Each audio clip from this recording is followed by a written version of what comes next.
6:35. Yes. Okay, I think we're going to get started. Good evening, everybody, and welcome to tonight's public forum. We do have a presentation tonight, as everyone knows. It's regarding the public safety millage. There's a few things I'd like to do before we get started for introductions and kind of the process for this evening, whatnot like that. I am Director of Public Safety and Police Chief Matt Hirschberger. We also have a number of our Board of Trustees here tonight. So if you could just kind of raise your hand when I kind of call your name out. Trustee Jerry Crone. Township Treasurer Patricia Scribner. We have also Trustee Linda Edwards Brown in attendance tonight. And we have virtually Michelle Anzaldi, our Township Clerk. And we have Trustee Andrea Erda Thompson. Did I forget any of the trustees in attendance tonight? No. And then also, I'd like to point out and welcome County Commissioner Caroline Sanders. Thank you for being here tonight.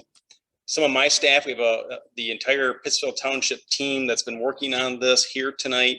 I want to introduce them. They put a lot of time and effort into this. We have Fire Chief Sean Gleason, Police Chief Sean McCormick. I'm sorry, Police Lieutenant Sean McCormick. I promoted him. He didn't even know it. Public Safety Community Coordinator Richie Coleman. Everybody knows Richie. And Fire Marshal John DeCaro. New Fire Marshal John DeCaro.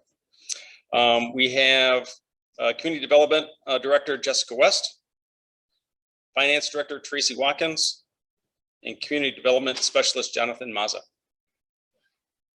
Did I forget anybody? Pardon? I did. Also, I wanted to just let you know that Township Supervisor Mandy Graywall could not be here tonight. She's on medical leave, but she contacted me last night and wanted me to send her regards to everyone who could make it tonight, either virtually or in person. And she welcomes you also and thanks you very much for the continued support that you give the township. So with that, I want to kind of explain, we're doing something, we haven't been in person in a while for meetings and whatnot. This is the first in-person meeting the township has held, I think in over a year since before the pandemic started. So welcome back. This will be interesting though, because we're gonna do a virtual component to this meeting, which means that you're probably gonna see us doing some pauses, trying to make sure that we're synchronizing the in-person with the virtual. So if you would just, you probably can tell when we're trying to figure that out. So if you see some pauses and maybe some stumbles or whatever, like, just please be patient with us. We're trying to make sure that everyone who is here and everyone who is at home are getting the same presentation kind of at the same time type of thing. So also kind of some of the ground rules, I guess, if you want to call them that. Respect for the presenters, that would be me. And you can hammer me all you want. I'm pretty used to it. I've been doing this for 32 years.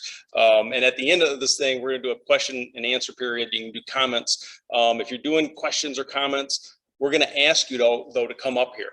Once you're at the podium, you're free to take your mask off and ask your question or make your comment. We're asking that those stay to about 3 minutes. But the reason that we're asking to come up, because we want those who are virtual, who are at home, to be able to hear what's going on too, and so on and so forth. So we think it will all work out streamlined, but you know how that goes.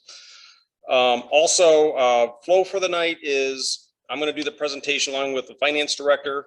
We're going to have questions and comments from in-person attendees, all of you here tonight. Then we're going to do question comments from virtual attendees.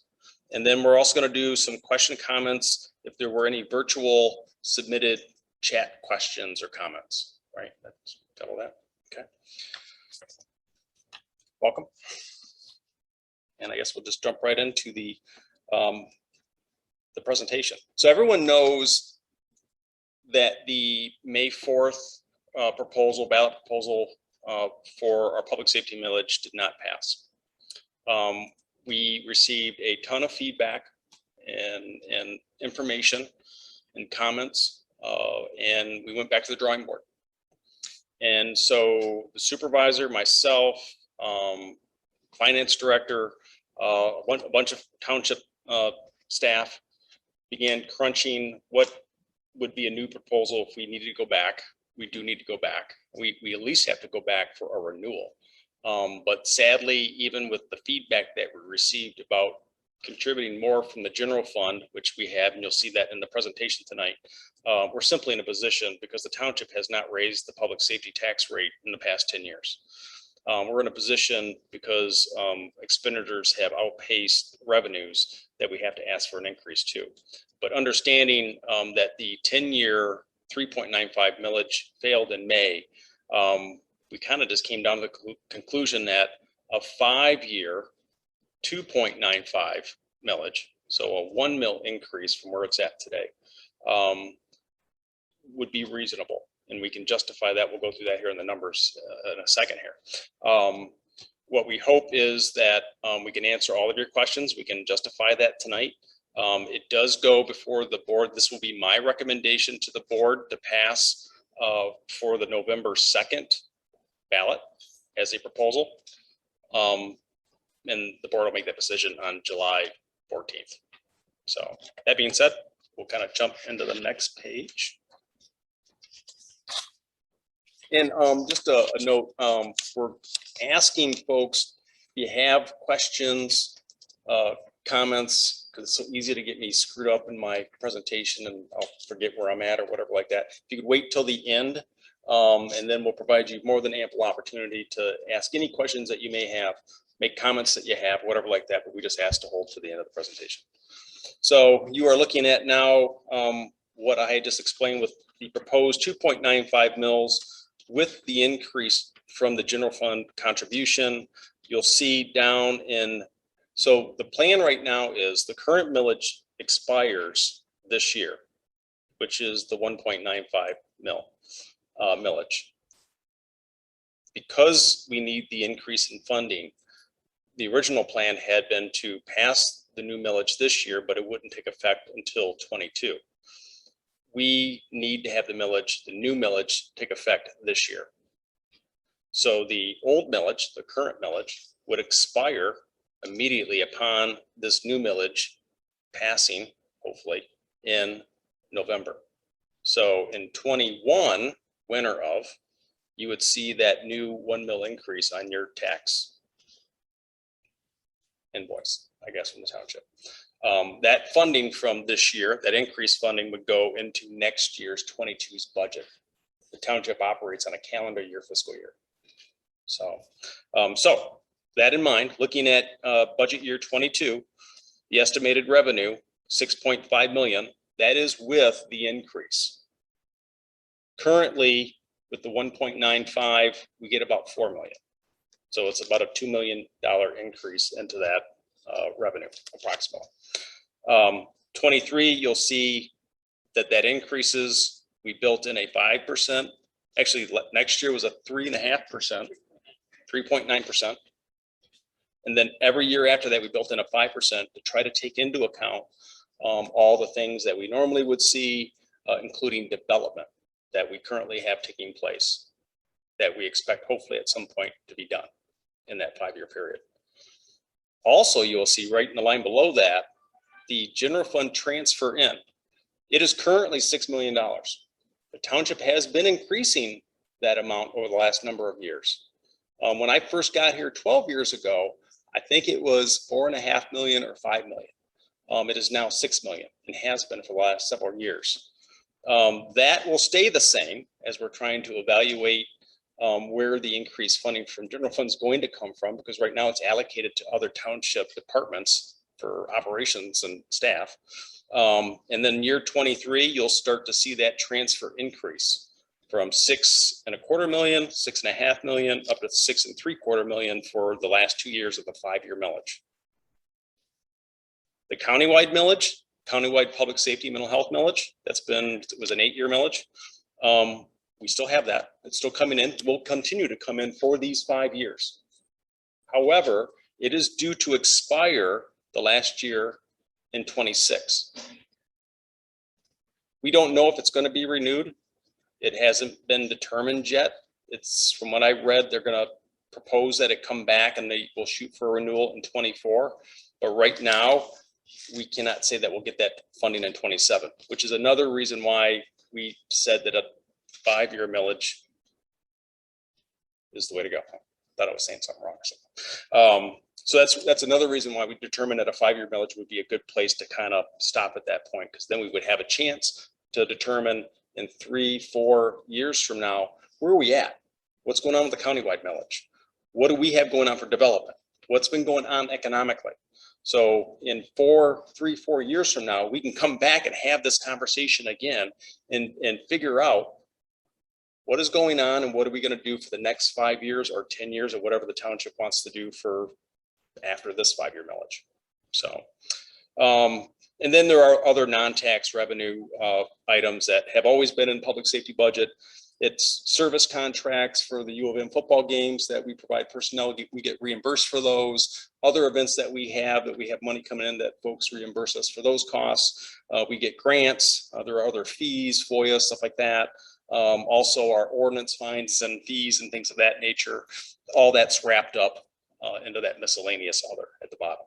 You'll see total revenues across the board going from 22, 13.7 million up to 26, 15.8 million in revenues. Turn the page. For revenues for that 5-year period, you'll see that the public safety property tax revenue would be about 48% of our budget. General fund transfer about 44%.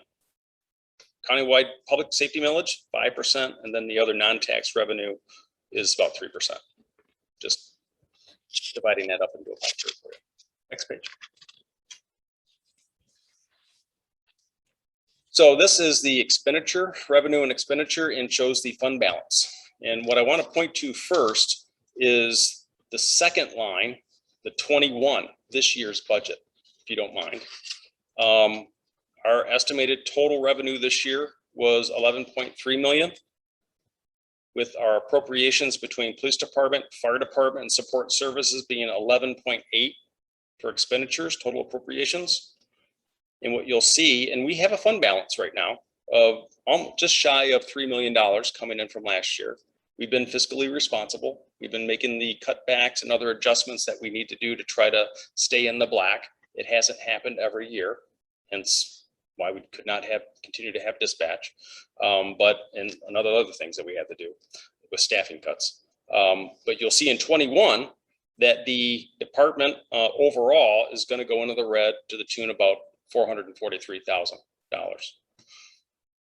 In 22, the first year of the new millage, if it passes in November, you'll see that the revenues increase up to 13.7 million, like we just talked about on that last sheet 2 pages ago.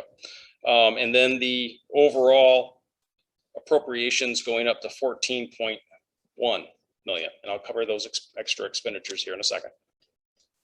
We're still in the red to the tune of 388,000.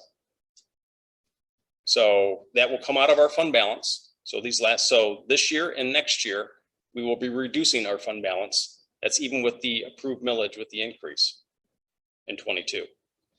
We go to 23, and that's when you start to see things balance out. Revenue goes up to 14 million. Appropriations for all 3 departments. They're actually divisions of the same department, public safety. 14.2 million. And then you can kind of see excess revenue over expenditures. We finally get back in the black at 115,000. So we're actually able to add back to our rainy day fund or our reserve fund. And that goes up to 2.2 million. 24 is our best year of the 5-year millage. And you can kind of see there, go over the numbers, 14.8, almost 14.9 million in revenue. Again, with expenditures, we have a total expenditures of 13.8 million. But then we're in excess of $1 million, which is awesome. And we get to add to our fund balance for rainy day. 25 forecast, you start to see things change again. That's why this 5-year period is so critical. 15.4 million revenue coming in. 3 divisions of public safety add up to 15.1 million. And then our excess revenue over expenditures is just 341. And we do add to the revenue, the reserve, but not a whole lot. And then 26, the last year of the 5-year millage, 15.8 million, along with 15 million basically for appropriations, and nearly 700,000. And what I want to point out there, so we get up to a final fund balance of 4.4 million, which is a pretty healthy fund balance, reserve fund for public safety. We had $6 million in that fund when I got here 12 years ago, and we've had to use it. But that was, I came in 2009, in the middle of the economy crashing. So we kept personnel on board, and we didn't cut back in service areas, and we maintained and we used reserve funds because we had enough to get by. So we were very fortunate in that regard, hence why we need to have a healthy reserve fund. So the thing I want to point out though, is the revenues. You see excess revenues over expenditures, 753,000. That basically is the countywide public safety millage. If that does not get renewed in 27, then that revenue is gone. And depending on what we do in 5 years for that next 5-year period for a millage, then a lot of this could change. But I think what this does show is a 5-year 2.9 millage is reasonable. It pays for the things that we're going to want to do. Show you that in a second. But it's not excessive in so much as the first 2 years of this year and next year, we're still in a deficit. Then we're pretty fiscally responsible. We have 1 year where we actually have excess revenues of $1 million, but otherwise we're basically balancing our budget with some funds left over that dribble into the reserve fund. Next page. And all of those expenditures over that 5-year period, the police department amounts to 50% of that. Fire department, 32% of that. And then support services are 18% of that. Next page. So what are we going to be spending the money on? We have capital safety or capital needs for public safety for that 5 years to the tune of total cost of 5.7 million. And we've actually listed all of that here. Some of the big items, patrol vehicles, setup and builds, that's over a 5-year period where we have to replace patrol cars. We have patrol cars now that are dating back to 2012.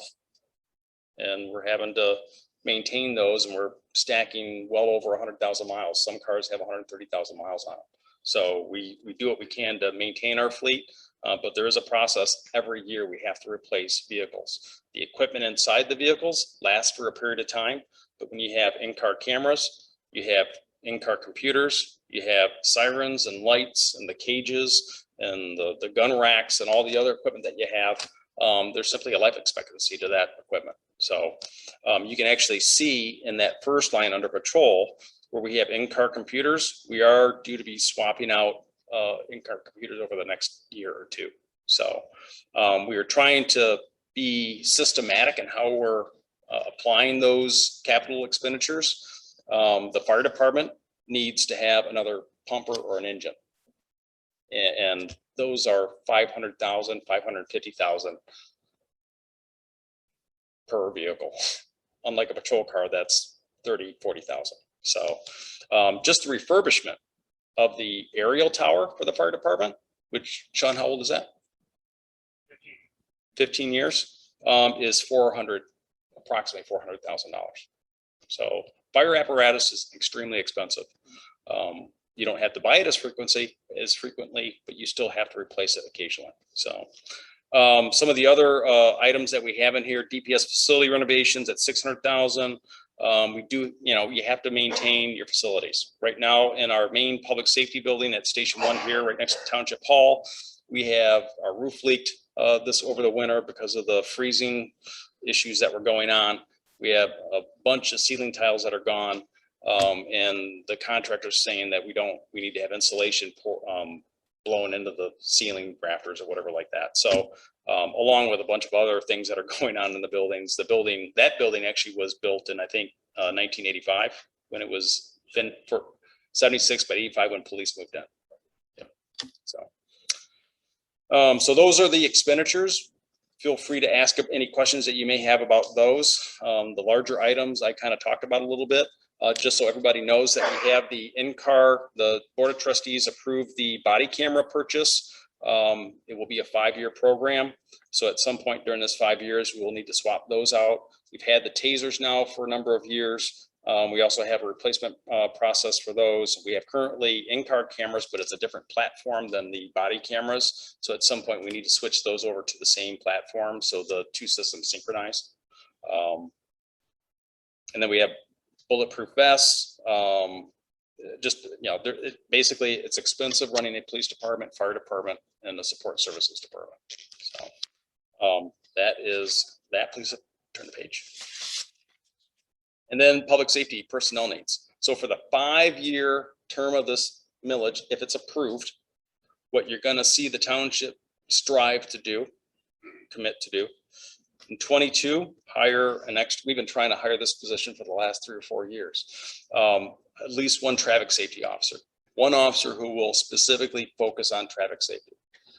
We have a ton of traffic in the township, travels the highways, they get off the highways. We're in between Ypsilanti, Saline, Ann Arbor, and the commuter traffic, transient traffic is extremely high. So we have neighborhoods all the time asking for help about speeding, stop sign enforcement, reckless driving, improper turns, erratic behavior, things of that nature. Folks who do not live in the neighborhood, and sadly, folks who do live in the neighborhood. So in 23, we're going to add 2 extra patrol officers. Our calls for service are going up, and we want to maintain the response times that we have committed ourselves to, which is 5 minutes or less. Typically for 911, we're there within 3 minutes. If we want to maintain that as a community, we need more road cops. It comes down to personnel and the number of calls that they're having to take. And when calls are stacked and they're having to go call to call, we try to break away. We do break away for emergency situations, but even those add up. So in 24, another patrol officer, another traffic officer. In 25, another detective, and then a community outreach officer to maintain our community outreach engagement, community policing. So 26 would be either another patrol officer or sergeant, depending on kind of what we're seeing inside the building for command staff to officer ratio. So, and then we're also anticipating the need for an additional full-time administrative position, support position, and a part-time position as well that will be considered. Not sure that that position is 100% needed right now, but we anticipate that we will have, as we're getting busier, there's more paperwork, the number of FOIA requests. When we go with body cameras, the number of requests for body camera video is just incredible. So the staff time behind, the support time behind police and fire operations is huge. And we've got to have the support staff there to manage all that. So that's an estimated 915,000. That, now unlike capital, you buy a patrol car, it lasts for, we're squeezing 6, 7, 8 years out of our patrol cars, which is great. When I got here, you were replacing cars every 4 years or less, under 100,000 miles. We're now pushing 6, 7, 8 years, and we're getting 120, 130, 140. Now there are occasionally times when we get a car that's a lemon, and we got to push it out. But the quality of police vehicles nowadays is such that we're able to really put a ton of miles and time on it, which is great. Great for us as taxpayers. I live in the township too. So, however, the point is on those typically are a cost that you get to pay once, and then you don't have to pay it again for a number of years. Fire apparatus, an engine will last 15, 20 years if you take care of it. And a police car, 6 to 8 years. Other equipment, office equipment, computers, 5, 6, 7 years. Personnel, however, that's a payment that you make every year. So when we're talking about personnel needs, that 915,000, that's a cost every year. It's the same number, it's added to the budget, and it stays there, doesn't go away. Next page. So we want to talk a little bit about police staffing from the perspective of comparables to other communities. And I know a lot of folks have heard about this ratio thing. There are national averages out there. The national average right now for police officer per 1,000 residents is 2.4. That's what, had been a standard or recognized, standard for national use and FBI and whatnot like that. Most departments do not get to that level. In the state of, I had some information here. So the US average for cities with populations between 25,000 and 50,000 is 1.7. The Midwest average for cities with population between 25,000 and 50,000 is 1.5. 1.5 officers per 1,000 residents. The state of Michigan average is 2.61. But that includes all types of police departments. What we did is we went and we looked up other municipalities that similar population with Pittsfield Township. And what we came up with is this graph that you're looking at now. And just to throw out some of the ratios, because I don't think they're on there. One of them is, but I want to show what they currently are. Lincoln Park, they're currently at with 47 officers, 1.29 officers. Grand Blanc, 1.10. Blackman Township, 0.92. Muskegon, 1.99. Saginaw Township, 1.10. Pittsfield Township are currently at 0.93. Midland, 1.14. Bloomfield Township, 1.64. Meridian Township, 0.86. Chesterfield Township, 0.96. Redford Township, 1.28. Roseville, 1.45. The average of all those is 1.22. 1.22 officers per 1,000 residents. We've been at 39 police officers for 15 years. Have not increased. We've increased fire, full-time sworn. We have gotten rid of our paid on calls, and currently the fire department has 3 vacancies, so they're not at full staff right now. The goal for the police department, however, is to get up to 48. Approving the 5-year budget or 5-year millage, we have budgeted in there 8 officers. We get us up to 48 officers, 47, 48. I'm sworn, so you kind of count me. I took it out of the ratio because I don't do any police work. I sit behind a desk, but I am a sworn certified state police officer and been that for 32 years. So, but that 48 officers would put us at a 1.15 ratio, 1.15, not even the average that we were talking at before. So it would be better to have 51, which is what you see listed in here for the 1.2 that we would try to get to that average. It's listed at the bottom there. What every community would have if they had that 1.2 officers, Pittsfield Township would need 51. So even with this 5-year millage that we're proposing, we're not going to get there, but we get close. And from my discussions with my command staff and my evaluations of what we need, we can do with 48 officers, 47, 48, 49. Would I love to see 50, 51? Absolutely.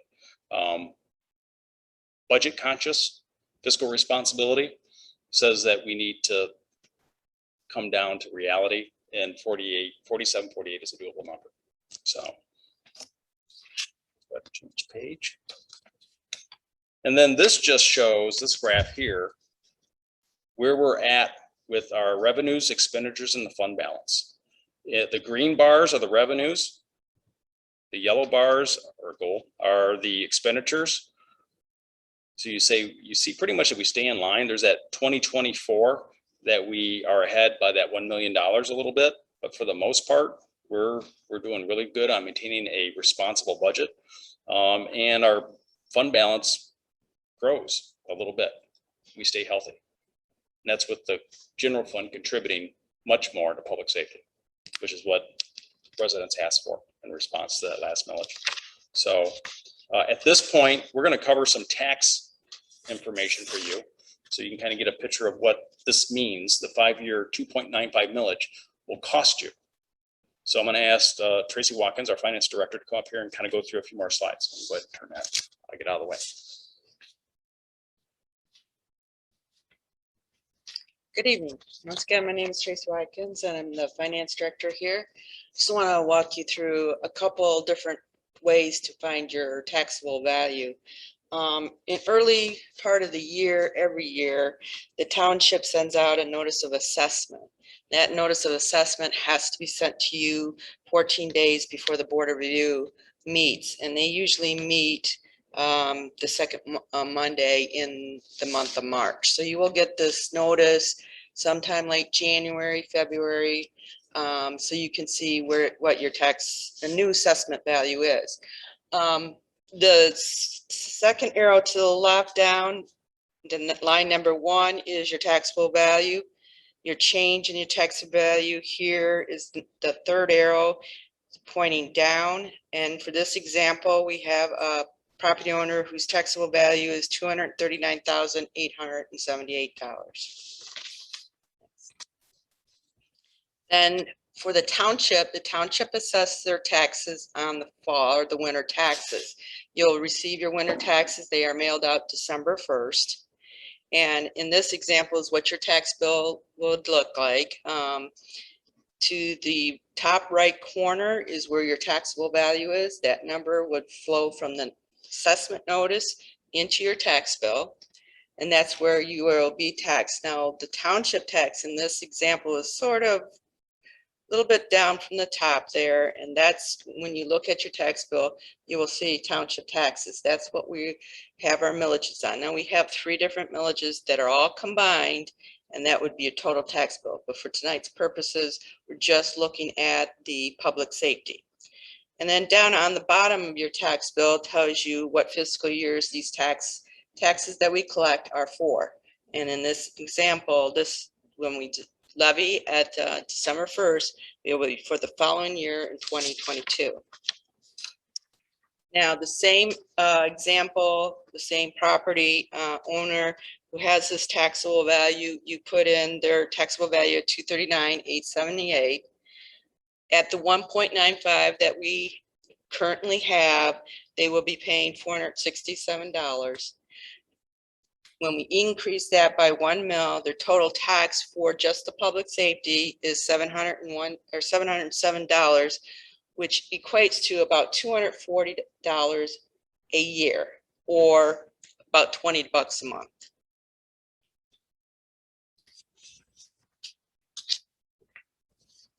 Now, just have any questions? So at this time, so that's the presentation.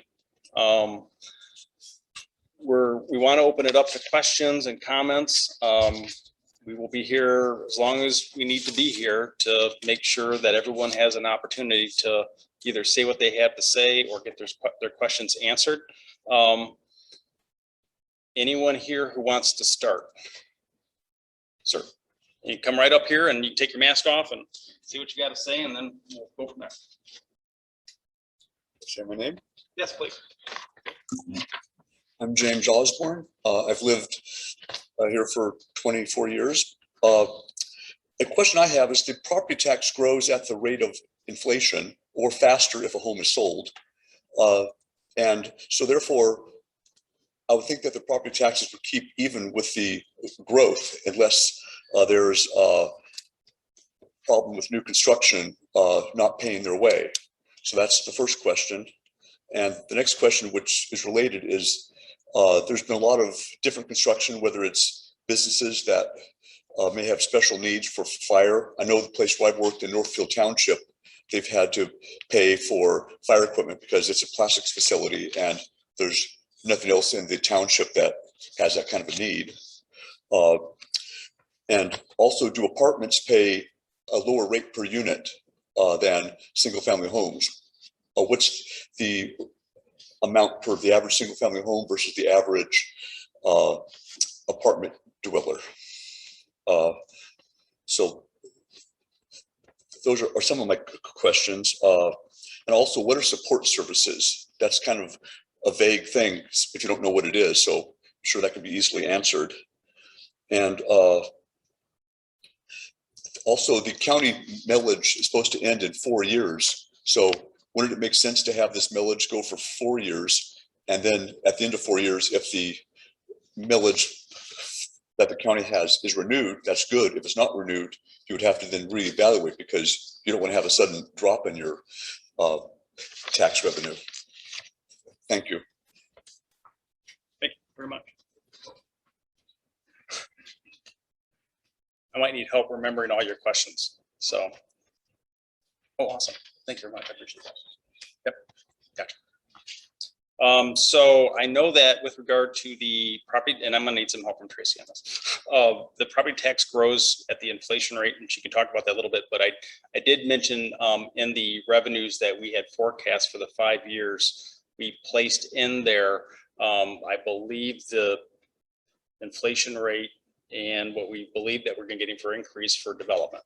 And unfortunately, we will not maintain I guess an increase such that will pay for the expenditures fully. Hence why we need to have an increase in the millage.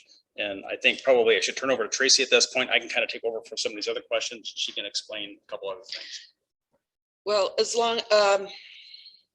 far as the tax inflation rate, is my understanding with proposal A and the head of the amendment, we cannot keep up with the growth in revenues as new properties come online as quick. So even though we have growth in the township, we have new development, we still have other properties out there that are dipping down, and our tax rate is affected by that. And what I mean by that is, if we're allowed to do 5 mills, but because ahead of the proposal A, we are now down to 3.9 mills.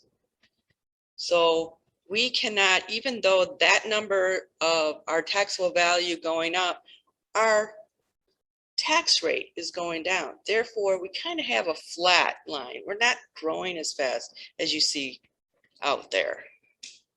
Does that explain some of what you're saying, asking? Exactly. I just look at my tax bill that keeps going steadily up. So. Well, like I said, your assessed value and your taxable value. Now, I'm not an expert in it. Our assessor is, she's not here tonight. So that's my understanding is, even though your taxable value is not climbing as high as others. Mine's at the inflation rate, but if I were to sell it, It should go to the sales, yeah. But that's why we're, as the township collecting the taxes, we're under that constraint. Our tax rate is going down, your assessment's going up, but the revenue is not as fast. So. Oh, I don't know the average property tax per apartment unit versus the average single home. I do not know what that is, but the property owner of those apartment complexes are paying the same rate as you are. There is no discount. Now, the people who are renting to them are paying the rent, the owner has to pay the taxes. So I don't know how they base their rental on that. Like I said, I'm not expert on that. So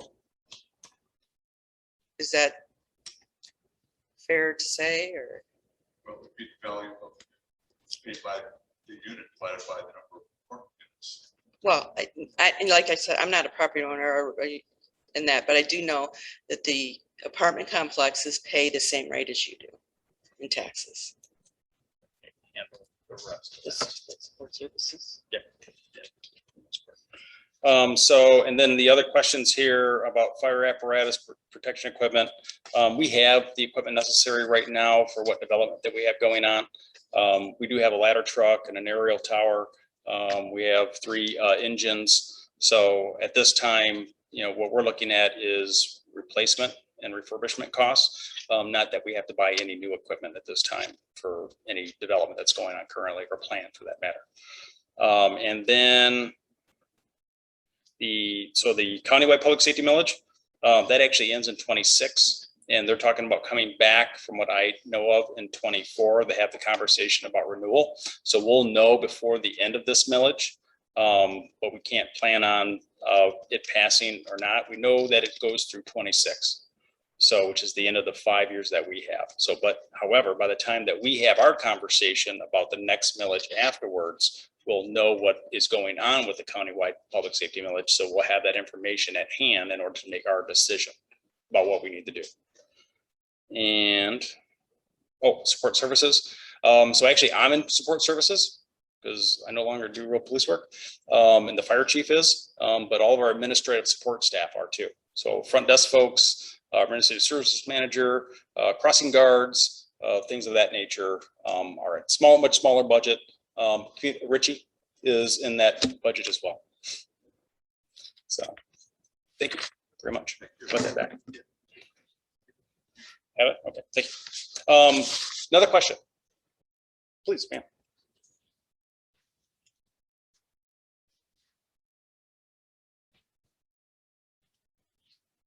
Well, thank you for having the meeting. I want to say that the process for this vote, I think needs a little more explanation, because I feel very happy that Pittsfield Township, whenever there's an education millage, it gets passed. But I think partly because we all understand, having been to school or having children, that we understand what's involved in that. But with public safety, the literature, and I read every piece that came to my house, it was just saying, please vote, without saying for what. And so, and the increase was not moderate.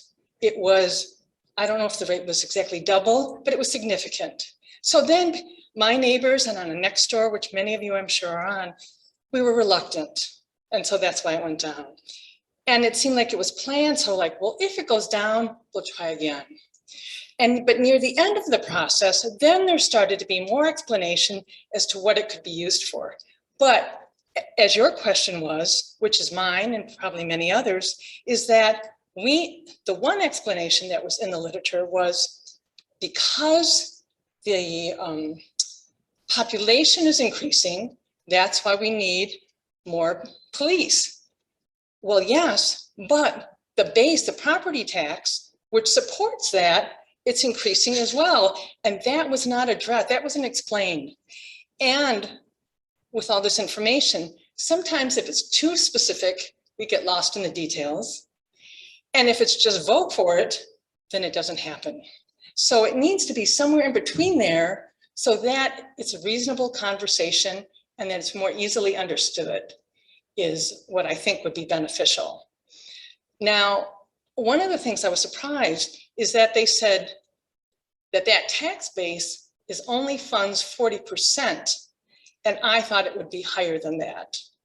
Isn't that part of what your issue was?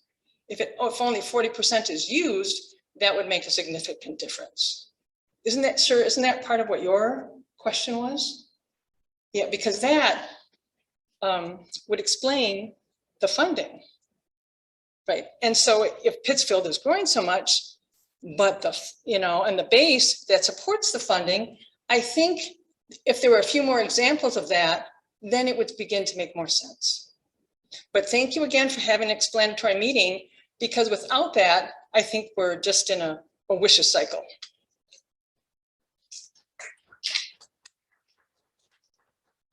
Yes, thank you very much.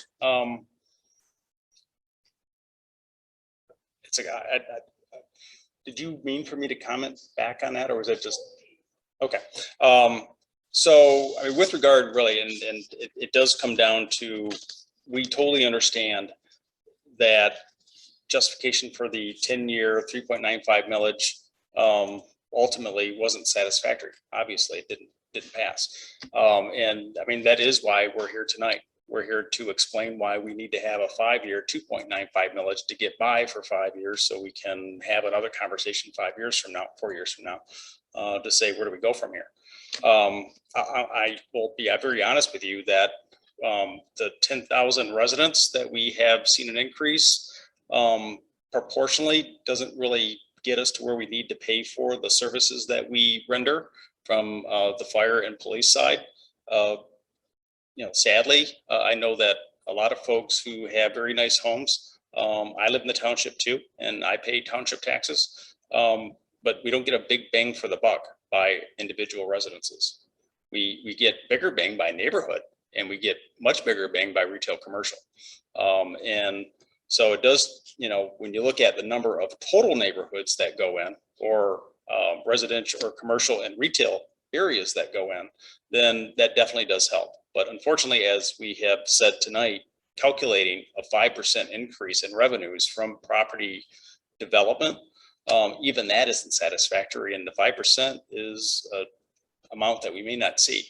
So it just simply comes down to, as much as we understand that development is going to generate more tax dollars, it simply isn't adequate for the expenditures that we have for public safety in the township. And really, at the end of the day, you're the community. You decide what you want for public safety services. And so when it comes down to the number of police officers, firefighters, the type of equipment that we have, response times, programming that we have, crime prevention, comes down to you and what you vote and what you want to pay for. So if you don't want the things that we're talking about tonight, then your answer is clear. If you do want the things that we're talking about tonight, then we move forward and we progress and we come back 4 years from now and we decide where we go from here. So next question or comment, sir, please. A couple of questions, Matt, so I'm just asking to go back and forth. Are we able to hear him? We're not gonna be able to hear him. Only because we need to have you come up so the virtual folks can hear. I'm sorry. I hope you remember. Me too. Mike Klein, I live in Brookview Highlands. A couple of questions I had. So originally, Matt, when you went to the board, you went with the expectation that you were going to present this. The current millage goes through 2022, and that the new millage would start at 2023. One of the board members suggested that we pull that in because the taxpayers pay attention to the size of the increase, the length of the millage, but not the timing of the increase. My question is, if this 50% tax increase doesn't go through at this November ballot, because there's still another year to come back and approve the current millage or another proposal. Question number one. Question number two, the township told us that 10 positions would be eliminated if the last ballot failed. If the last ballot failed, does that mean the 10 positions are going to be eliminated? It sounds like with this proposal that more positions are going to be added, or were those 10 positions only if the millage didn't renew? Okay. Sorry, I'm sorry. I probably should move all my stuff out of the way. So I think this is yours.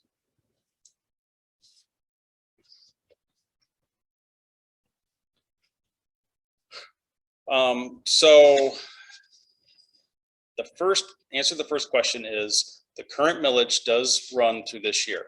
So if we vote the 5-year 2.95 millage down in November, we will still have a 1.95 millage that will be on your tax assessment for December. That's what you get in your tax bill, because it does run through the end of this year. It expires at the end of this year. So we would have time, and we would, the answer, I think partially to the second question, is we would then push, we'd have to come back. If it fails in November, we would have to say, okay, apparently residents want simply just a renewal, and you would see us come back on whatever election dates that have been approved for next year, and we will come back for yet another proposal. We have to. If, you know, I guess the nice thing is, we're talking about personnel and the cuts. If we don't get any, if we just simply do a renewal, the general fund cannot take up the slack that we're trying to, unfortunately, need an increase for, to not cause personnel reductions. It just, because we would end up slashing personnel in other departments as well. So there will be service suffrage somewhere, somehow. And my line of thinking is, I have 3 fire vacancies right now. I'm not filling them until I know that I have the money to pay for them, at least through next year, year after. We currently are trying to hire police officers. It is so hard to hire police officers right now because no one wants to be police officers. So trying to find good qualified police officers to be police officers, and all the departments are fighting for police officers. So we're trying to maintain current staffing levels at least. We're 2 down right now. So, or will be, we have another officer leaving. So our line of thought on that is if it fails in November, I have 4 retirements next year of police officers, police command, 2 officers. We will not fill those until we know that we have some sort of millage renewal and some increased funding that I can sustain them. I mean, my job is to balance a budget, and there have been years that I've done a great job at that. And then there have been years that, you know, pandemic or economy or whatever just throws us for a loop that we have to do all these gyrations to try to get our budget back in balance. So unfortunately, we're in a situation where we need more than just the renewal. We would come back at some point next year. You know, to be honest with you, if the millage fails in November, we would have to sit down yet again and wrap our mind around why did it fail? What do residents want to see now? I mean, we have done a lot of work on taking the feedback that we've gotten from everybody. We're trying to come to you and explain why we need to have an increase. We've dropped the increase down so it's not so significant. We've cut the number of years off the millage so we can come back and reevaluate where we're at in 5 years. I mean, we really at a point now where we're getting down to crunch time, and we think that we're doing a good job on trying to maintain service levels. People have been asking for additional police officers for neighborhood safety, traffic safety, maintaining response times. We all know that there have been some serious incidents. Fortunately, not huge incidents here in Washtenaw County, but we have had some shootings and some other issues. Homicides are up, violent crime is up, and we want to make sure that we have the officers able to respond to provide safety services. So we're trying to do the things that we know, we truly believe are necessary to protect our community. And we're at a point where a 1 mil increase plus the general fund contributing more than it has in the past is where we need to be. And that is my recommendation, sir. Sorry, just to clarify, so the 10 positions that were eliminated, that was eliminated if the last bill didn't pass.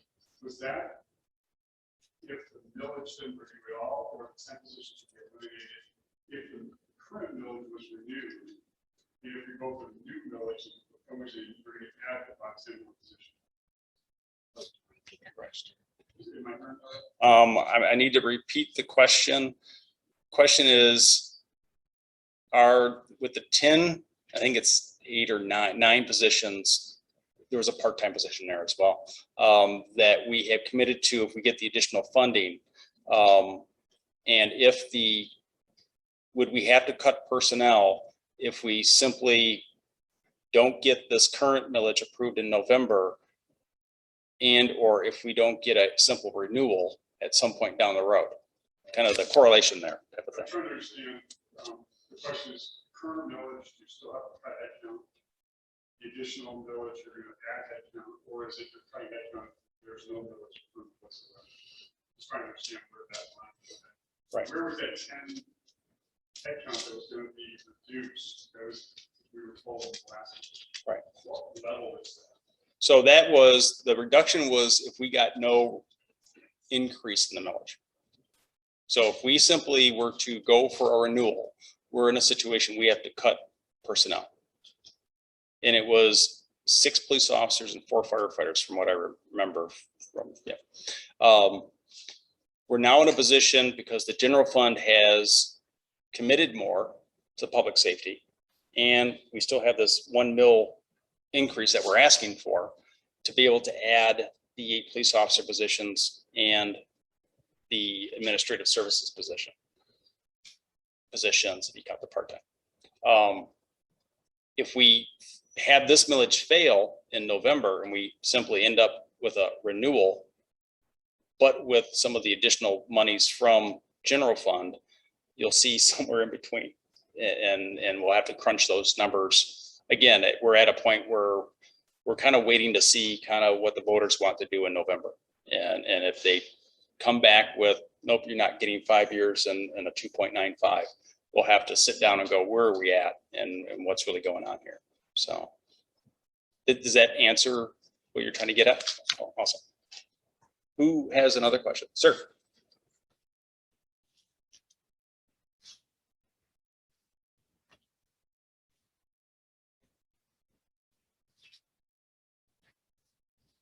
Good evening. I'm a 40-year resident of the township, and I come from a 46-year career in law enforcement, 15 of which was the budget director for the Ann Arbor Police Department. So I have some idea of what the chief is going through, and I take exception to your statement that you're not doing police work, because this is exactly the kind of police work that needs to be done to support all the other members of your agency. Thank you. I would like to have seen some prior year comparative statistics regarding the amount of general fund monies that have been used in the past to supplement the police department, only because if that supplement is now below what the last 3-4 year average has been, my question would be, well, what's the township going to do with the money in the future that they're now not spending on police department? Also, I think it's important to note, because I imagine it is in your data, your graphs, that there is an element in there for contract settlements. I don't know the length of the current contract, but I'm guessing in the next 5 years, there's one, if not two, contract negotiations. And I think it's important if everyone knows if the consideration for those possible outcomes is included in your data. So there's probably 100 other things we could talk, or I could talk about, but I don't see that right now. Thank you. I appreciate it. Thank you. And I might ask for Tracy's help on this one here. I know that the township, and I think I'd mentioned this before when I got here 12 years ago, the township's contribution was in the ballpark of $5 million. And I think it dipped for 1 year. We saw that it needed to increase. It went back up to 5 million and has increased up to 6 million, which it has been the same for about 5 years-ish. Jerry, 3 years? Right. So it has increased and we've been maintaining that. Residents from this last millage vote said that they want to see more of that general fund money come to public safety, and it is. Not in 22. We're trying to put a lot of work and effort into figuring out where that money can come from the other, because the other departments are going to be coughing up money to go to public safety. So it is what it is, but we need a little bit of time to do it in a strategic way that causes the least amount of harm. But you'll see 23 and on that money will increase from 6 million up to 6.75 million. So, and then the other question was contracts. All three contracts, the police command, police officers, and firefighters, those are the three unions that I have in public safety right now. They all expire at the end of this year. So we have already had conversations. They have been very understanding. And I truly appreciate and respect all of our public safety personnel and our unions trying to work with us. They have all, in some way, shape, or form, kind of said, this is kind of unofficial, we're still working on it, kind of conversations, that they're willing to do a 1 year extension to find where we're going to be with the millage. And so nothing's been contributed or nailed down or in cement. So we're at a point where we're just kind of starting those conversations now, and we're going to have a meeting here, hopefully with each union in the next month or 2 or 3.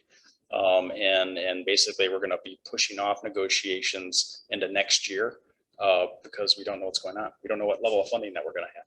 So there's been no commitment by the township for any wage increases or anything else. We've actually told them if the millage doesn't pass, you're not going to see wage increases. You're probably going to be seeing something else. And we've been very upfront, very open with them about it. And that's why they've been so good with working with us. So that answered the question. So who's next? Sir, please.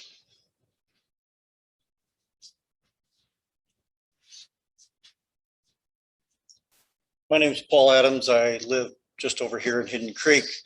Just a comment with regards to the perception, I think, among the voters here that can help if you're trying to sell this. You're asking for a 51% increase in our taxes on top of the increase that we're all going to experience because our home values are going up. And I don't know of anybody in Pittsfield Township that had their taxes drop recently. I think all of us are experiencing those taxes going up. So we see this increase coming from the value of our property going up. And this year, as we all know, the housing prices have gone up significantly. And we are expecting a big jump in our taxes as a result of that over this next several years, or at least I think we are. And in addition, you're asking for on top of that another 51%. And I think, you know, from a lot of us, we look at that and say, I'm sorry, but my wages aren't going up that fast. And I'm not sure how we're going to, as a community, keep this level of increase going.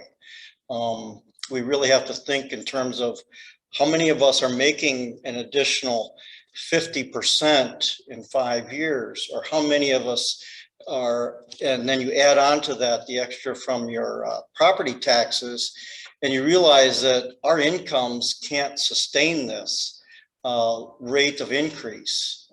So it's a matter of reality here in terms of looking at the numbers. And I think you need to take that aspect of things into consideration as you prepare your communications. Thank you.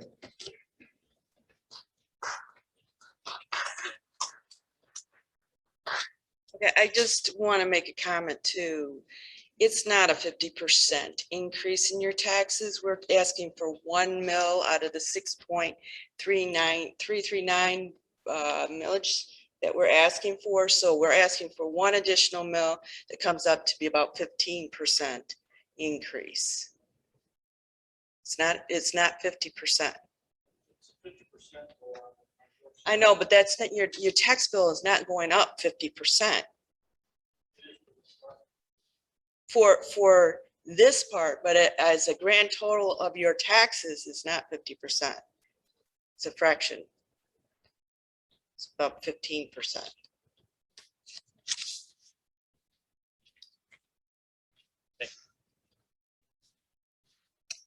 Questions? Next question. Sir, right here. Ma'am, you'll be next.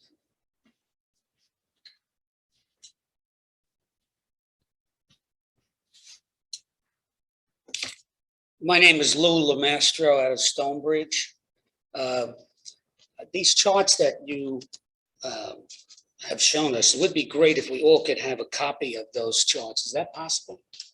Yes. Because, you know, you can't take in all of this and try to make a decision on this because you want to analyze those line items. So that's my first request. Just want to verify, you mentioned that there are 39 officers on the force? Yes. Okay. How many are on the road and how many are in headquarters? I'm going to have my police lieutenant, Sean McCormick, answer that one. Okay, just wanted to see just what we're talking about, how many are on the road and how many, obviously we need police command, but that's always a thing that comes up. Also, one of the most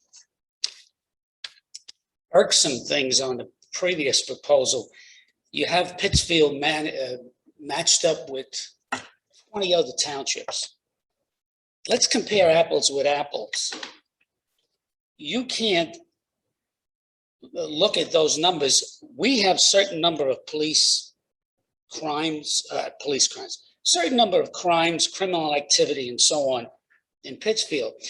But certain townships require a lot more police because there's so much criminal activity and so many calls.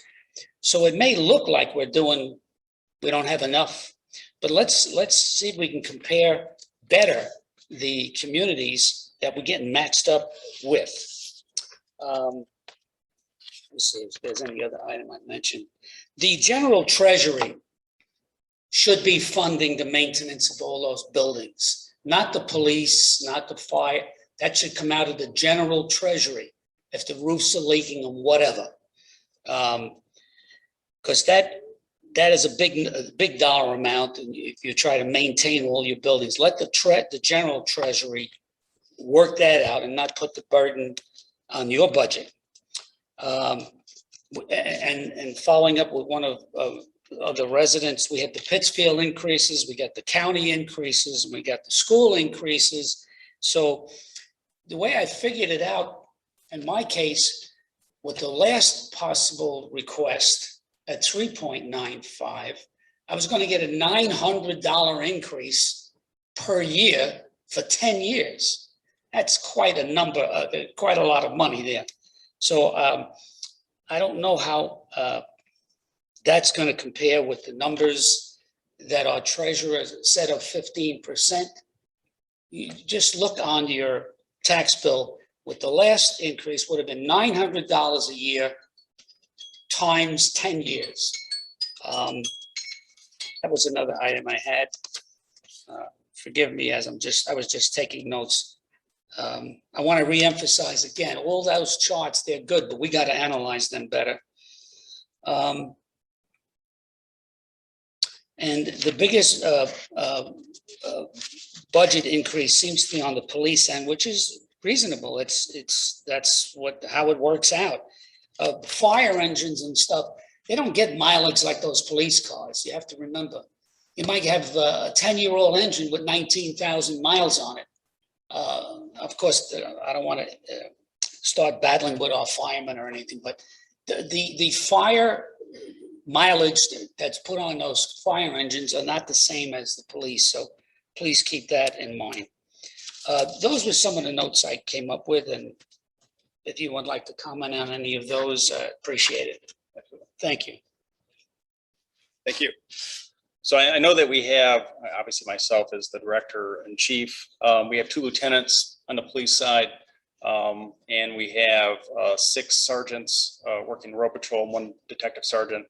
All the rest are split between road patrol, and I'll ask my sergeant here or my lieutenant to ask or tell me what the split is for road patrol services. We have shifts that we use for road patrol. We have school resource officer, we have detectives, and he knows hopefully the split off the top of his head.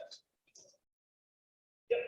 So, bear with me a little bit. So it kind of works. Can you better explain it from the top? Trying to avoid this. It'll probably work a little bit better if we start from the support service aspect for those that are sworn. So that'd be the director of public safety. There's 2 lieutenants, myself. I oversee road patrol. The other lieutenant oversees our support services. That involves 3 detectives, a detective sergeant, our court officer, our school resource officer, who during the summer works road patrol, and then 2 special detectives who are assigned to LawNet and then a drug enforcement agency task force. Okay. I have 6 road patrol sergeants who cover 3 shifts, 7 days a week. So pretty much I have 2 working days, 2 working afternoons, and 2 work midnights. The remaining bodies, which that totals 22 without any vacancies, covers 3 shifts for road patrol officers that respond to your house when you call. So I have 22 officers working the road patrol. I have 6 sergeants that oversee them, covering 7 days a week, 365. And then myself that oversees all the uniforms.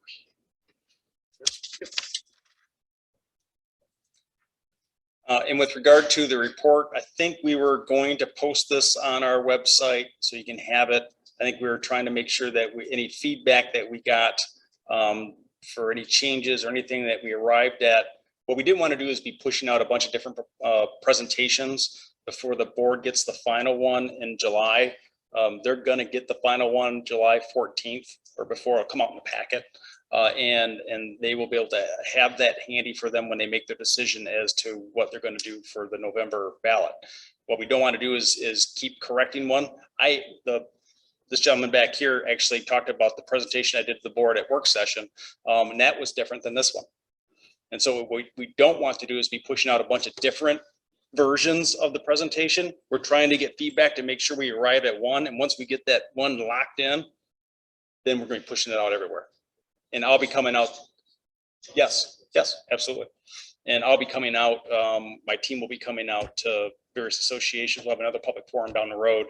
But we want to make sure that the Board of Trustees have their opportunity to review the final presentation and approve whatever it is that we go forward with in November. With regard to fire trucks, I agree with you 100%. That's why we keep them for so long. We try to refer, like the aerial tower, we're not buying a new one. We're going to refurbish it. And so we want to, I think one of our longest lasting Ninjas lasted how long? 32 years. We squeeze every piece of dollar and value we can out of those vehicles because they are so expensive. We're doing that now with police vehicles too. So did I get everything? Excellent. Yes, ma'am.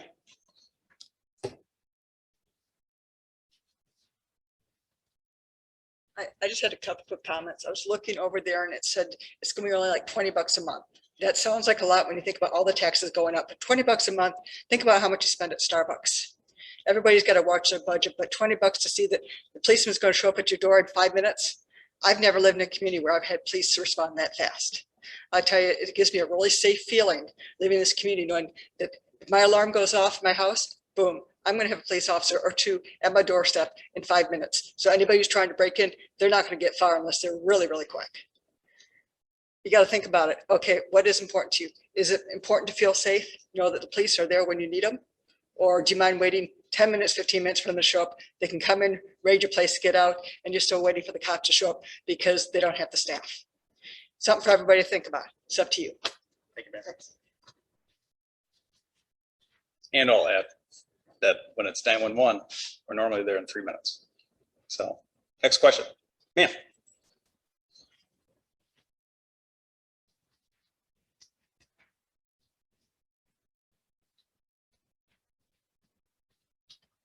Hi, my name is Felicia. I've lived in Pittsfield Township for about 4 years now.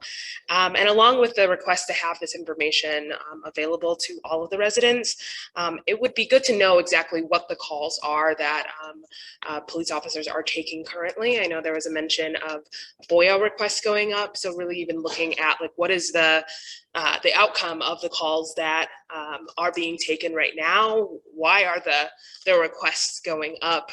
Is there less satisfaction that I guess the recipients are receiving? Like, what does that look like? So I think in terms of transparency and just making sure that everybody knows what this millage would be for, it would be good to know the details, including what we have here.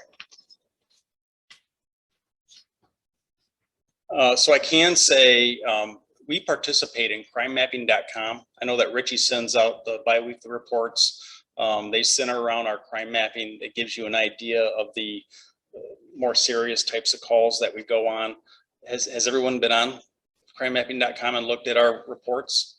You can go on and do periods of time. Richie does a great job on compiling every 2 weeks that information for you. If you want a complete dump of all of our calls for service, we normally handle between police and fire about 17 to 19,000 calls a year. So we can certainly produce that information in some fashion. Some of that information, actually, when you go to the website, Richie's wanting to, Richie, come on up here. He's itching to say something there. So, sir, and really appreciate everybody being in attendance. Just a quick question responding to that question. We submit a bi-weekly crime report that's from crimemapping.com. There are 16 different areas that the crime mapping covers. From your home, you can sign up from 500 feet from your home to 2 miles out to get every call for service in your community, in your specific subdivision, and your apartment complex, condominium. You can see what those calls are. I respond to hundreds of calls and requests. What does that mean? Do I need to be concerned about this? And if we have something that's not in a press release, an incident that's reported that needs to make sure that the whole community knows, we will saturate next door, notify me the items that we have in place. And when we come to the association, and I'll be reaching out to all of our groups to plan not only to come to picnics, we've got several that are lined up, but in August with National Night Out that we've done every year with several thousand coming to Lily Park, we're going to be taking it on the road this year. And we want to come to you. to talk about this, see our equipment, but also be able to respond to the things that we're seeing, but also to engage you in this crime prevention initiative for our children, for our families. We put a lot of safety tips in those publications to make sure that everybody's aware of the current scams, frauds, things that are important to us every day. Those are the kinds of calls that we receive and the kinds of calls that we respond to, but you can see them in real time when you go to crimemapping.com. Thank you. Thanks, Richie. And to add to that, and Richie actually said that 16 various types of crimes that are reported, they do not report. So when you look at that map, that's not everything. Those are the more serious things that we would respond to, or things that more often than not, folks want to know about. With regard to FOIA, we have a lot of attorneys requesting information for court cases for their clients. They kind of go around the discovery process because it's quicker oftentimes to get FOIA requests, especially when there are timelines and other things that information is stored for. We actually had another person from Maryland who was wanting to start her own crime mapping website, and she was submitting FOIAs to, I think, every department in Washtenaw County for lists of crimes and incidents and things of that nature. And when she found out we already were doing it, she moved on. So we get such a wide variety. We get more FOIAs than the rest of the township combined. And so it's amazing for all the different reasons why we do. But from a support standpoint, paperwork is a huge part of our job also. But we're happy to. I mean, we pride ourselves, Richie and I are always talking about the things that we're doing with neighborhood associations, the homeowner groups, apartment complexes and condo associations and business groups. We believe in full, complete transparency. Anything you want to know, there's no secrets. I mean, we're your department. So unless it's last week we had a homicide, the shooting in Washtenaw in the Grimco Crossing parking lot. And we issued a media release on that. And we can give some information, but it's an active investigation. So we can't say everything that's going on, but we're sure as heck going to let you know what's going on and what the situation is and whether or not there's a public safety threat, which there's not at that time. So, so a wide variety of different things that we either put out through crime mapping, through our notification system. You probably see that stuff periodically come out. We are heavily engaged, but we do a lot of the FOIA stuff and other things that we can, anything you want to know about, we are fine with producing that. More questions? Sir, back there first.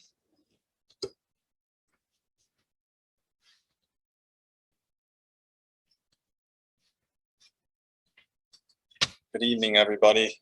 My name's Alex. I'm pretty new to the township here. I just want to thank all the township employees for being here tonight and for taking time out of their busy schedules. And I definitely understand that the public safety officials have probably the most challenging job in our township.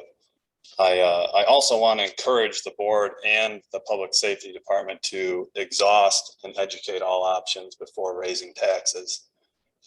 It's been a little bit apprehensive for me because there's certainly options that we have, and some of them may have passed due to the timeline of this millage, but I'd be curious to see if we've looked at partnering our public safety services with other townships in the area, such as Lodi or York Township, because I'd imagine they're getting some of their policing services, if not all of their policing services, through the sheriff's department at the time.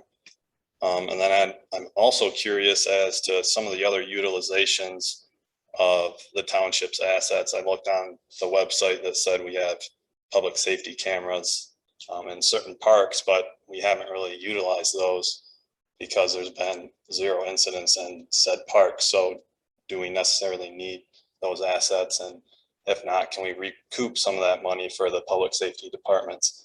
I'm not opposed to paying more money for good services, but I want to make sure that my tax dollars are utilized and maximized to the fullest potential. Thank you for your time. Thank you very much. And we haven't had conversations. We've never got any indication from any of our township residents that either they would prefer to go with the sheriff's office entirely. Sheriff's office is in a contract situation, so any service that we would want to go with them. We have not discussed partnership. We've had our own full service police and fire departments for a long, long time, since the time that we were created. And so it's simply not something that we have examined. And if the board were to choose to go in that direction, then by all means, we certainly would study that. With regard to parks, I know a lot of folks use our parks and use our pathways and whatnot like that. They are a priority for the township, but you're seeing the township push the general fund in the direction of public safety more. So you are seeing a re-emphasis on public safety and less of an emphasis on those types of things. So, but I know that there are some other things in the township projects that the board is doing that they get grant money for and things of that nature that is directly specific to that can't be used for public safety. So someone else had a question right up. Sir, come on up.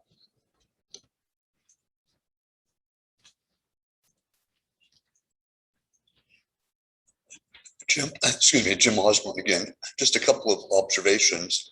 I think that Director Harshberger has done a good job of explaining why he needs more money to run his department. What he left out was the department has had the same number of officers for the past 10 or 15 years, and it's grown from, I think, 30,000 to 38,000 or something like that in the last 10 years.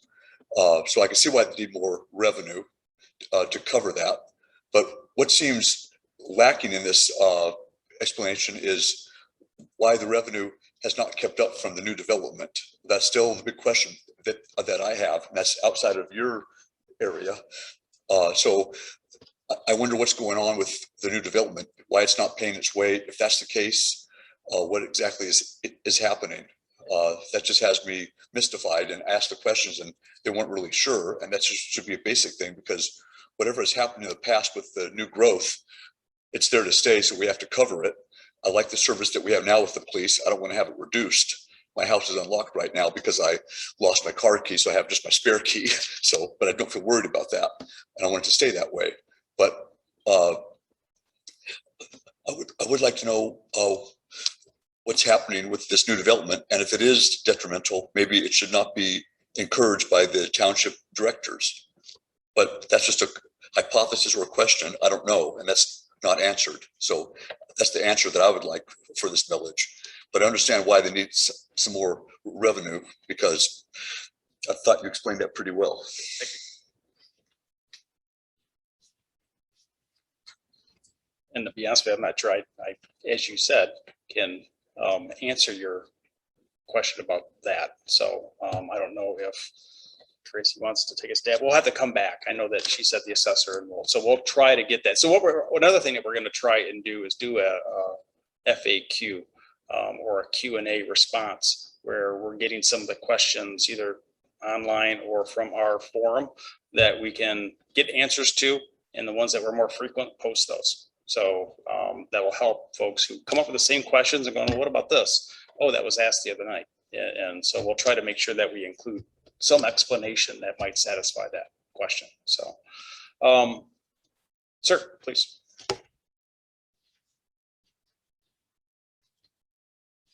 Yeah, my name is Len. I maybe have one suggestion is, as you explained down here, what the tax increase might be based upon the taxable value of the home. None of that stuff came out before. It says, here's a typical, you see some of that thing in the past is, here's a typical house value in Pittsfield Township, it go up this much. Don't do typical, show your example, say, put your values into this, in the piece of literature that goes out. It'll tell the people what their tax is going to be increased. We've seen some things that said median values of the home, some that would say mean values of the home. This gentleman here, we're comparing townships, we're comparing cities, we're comparing municipalities. Are these, I guess they're legal documentations of what we really are, but explain those various things so you know what the heck you're talking about. The other thing is, I thought I read someplace where the state was going to get some money from the federal government, and that was going to go to the various cities to help police and whatever else. What is that amount for us, or aren't we going to get anything? I could start it. So I'm gonna hit that last piece first. I think that was more the question. So the township, to my knowledge, is scheduled to get about $4 million stimulus money. The township has not received final direction on how that money can be used yet. I think the government's trying to figure out what categories. I think there's 4 areas that they're trying to determine this is where you can spend that money. Obviously, we're waiting anxiously for that to come out, and the board will have the decision on where that money is spent at the end of the day. But just a reminder, that is a one-time hit. So that's a one-time shot in the arm. We hopefully can use some of that for public safety. Don't know for sure yet. And at the end of the day, the board will have the discretion on where that goes, but it's not an annual reoccurring revenue.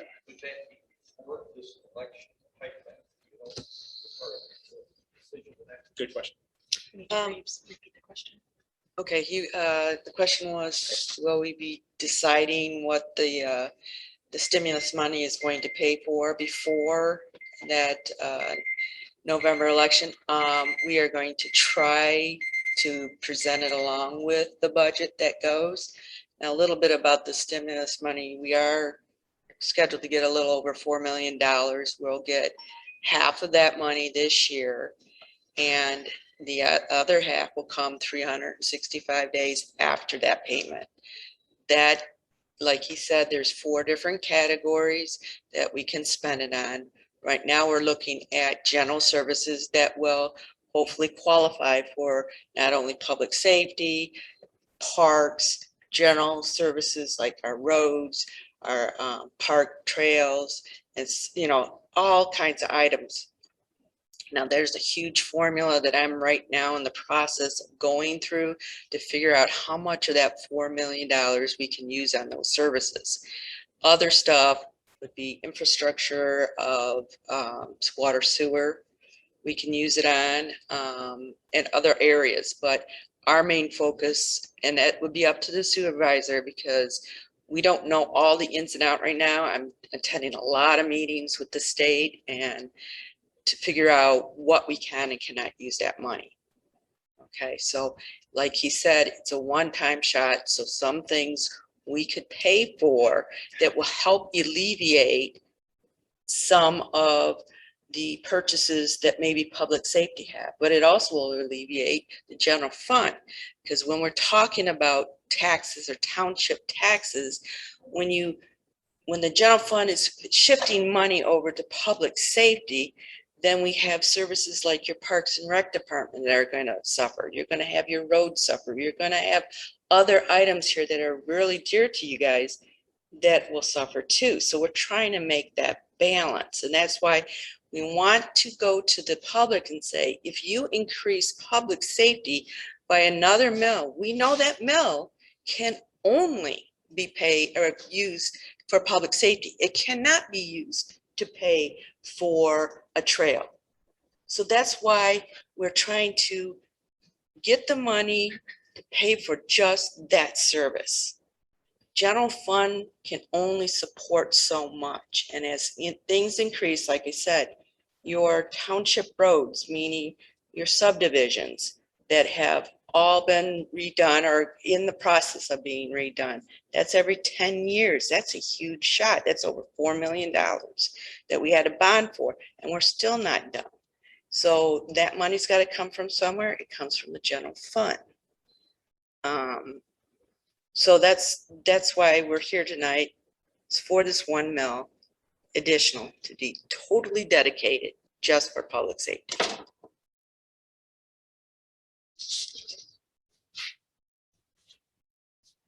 Next question. Sir.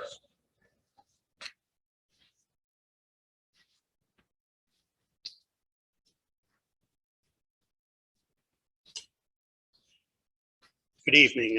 First of all, I'd like to thank everybody for showing up tonight. My name is Bob Marr. I've been a resident of Pittsfield Township for over 20 years. kind of going to break the subject a little bit. First question is for our fire chief, like to thank, and our police chief and our fire chief. I'd like to thank you both for your service to the community. This question, you may not be able to answer. I don't expect an answer from you, but the community, we all know there's one lawsuit pending against your police department, which is $50 million. And there's another lawsuit was just recently, or probably will be filed soon. The concern is that if you lose both lawsuits, well, the insurance companies, no doubt, are going to increase your rates, which increases our rates, which increases everybody's rates. I'd just like to know, where will that happen and be all passed on to us taxpayers? Then my next question is, so go ahead first. Yeah, just stand off the side. Yeah. So the township is in the appeal process for the lawsuit from the double fatal on Michigan Avenue that happened in December of 2017. In fact, they're actually offering some oral argument on that in early July. We're hopeful and we believe that there will be an appeal decision in our favor. Then the other side, the plaintiff, will probably also appeal it and go to the Supreme Court. So this case will be pending for quite some time. And we just have to wait to see how that goes. Again, the insurance, we have a $5,000 deductible, and that's what we would pay regardless on that one, whether we win or lose, just simply the attorney costs or whatever else. That's the bill that we pay. But I certainly understand the potential impact for insurance rates going up. And I can't sit here to try to figure out what that would be. I really have no idea at that time. Yep. With regard to the, I think you're talking about the Briarwood Mall shooting incident where we provided backup to Ann Arbor Police Department, and one of our officers handcuffed an 11-year-old. That is the center of the complaint for the vehicle that fled high speed on the highway, and officers had to catch up to them in Ypsilanti Township and stop them. We thought they were suspects involved in the shooting. There has been no lawsuit. I just had our township attorney check last week. Oddly enough, Ann Arbor City still has been sued. They are sued. It has not been amended. We have not been included in that. We're hopeful that the fact that we have been fully transparent on that we gave out the body cam footage, that we explained why the officers did what they did, has caused some rethinking by the law firm, and they have chosen to not move in that direction to include us in the lawsuit because the officers' actions were fair and just. So that one lawsuit is the only one that I know that we have at that time. Another question? Please. Oh, let me get my answer. Sorry. No. Mr. Gleason, we have worked both on a professional basis and on a homeowner's basis and various stuff. But my question is, every building, every house throughout the country is rated by a service called insurance service offices, okay? They rate the fire department, they rate the water supplies. It's really complex. 2017, City of South Lying rating went from a 5 to a 3, which reduced all their homeowners' business fire insurance rates. I believe ours went from a 5 to a 4, and I think we still are at a 4. Is that correct? For a while. Okay. What is it going to take for us to get to a 3? So we could all get a major benefit since everything else is going up in the world. I just like to know, what can we get to? What will it have to take? ISO Insurance Services Offices changed their rating system about 5 years ago. We were at 8B. 8B was a lower rating because it was the areas that have no hydrants. We have a split. We have hydrants in some areas and we have hydrants none. We increased our rating from a 5 to a 4 and a 4Y, which means that insurance rates went down. In order to get below 3, we had to build more fire stations, hire more firefighters, which is not possible.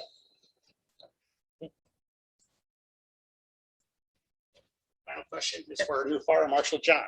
Is he here? Now, you don't need to stand. I just want to ask, I'm in the fire insurance business. I've been in for over 40 years.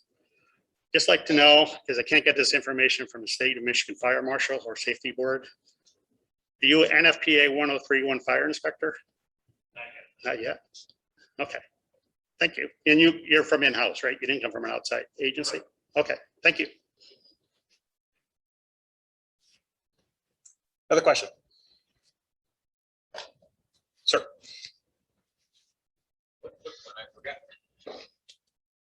One quick one, I forgot to ask, on this millage, is there going to be several potentials on there? Are we saying we're going to potentially go to 2.95, keep the old millage? Is that going to be two on the ballot? What's going to be on the ballot? That's the question. So the ballot language that would be approved by the board in July would be for a 5-year 2.95 millage that would start this year.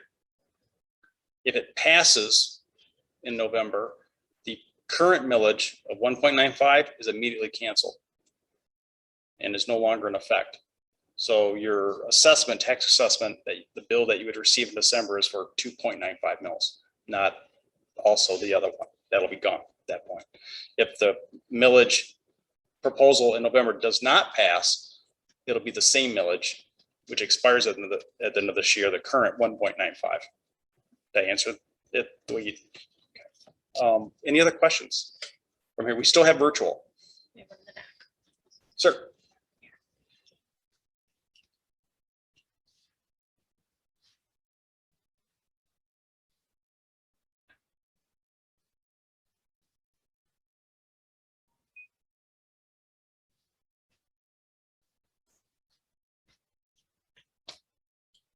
Paul Jacobson. I've been in Pittsfield for 30 some years.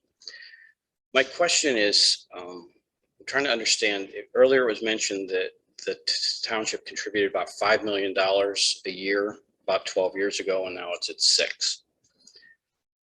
My taxes are gone up, I don't know, somewhere in the 35 to 40% range. So, and the going from 5 to 6 is only about a 20% increase. So that means that the township hasn't been passing all of the increased revenue to the public safety. So I'm trying to understand, if we went and passed everything through, I think much of the challenges that the public safety has financially would probably go away. So the money is being spent somewhere that isn't public safety.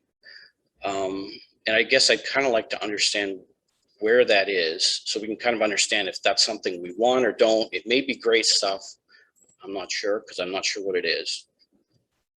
And 2, wouldn't it make more sense to just renew the millage at the 1.95 and then have the township come forward with whatever they need for all the other things that are going on outside of public safety to get this all whole? So the public safety would get the revenue they need. So take the 5 million it was before, flow through the 35 to 40% increase that's happened in economics in the last dozen years, so that the public safety is whole and we don't need to raise this millage, and have an open dialogue about what else is going on in Pittsfield Township. And is it what we want or not? It may be great things that we all want to support, but I feel there's a lack of transparency right now. And that I find it a little troubling, actually. That's it. Thanks for your time.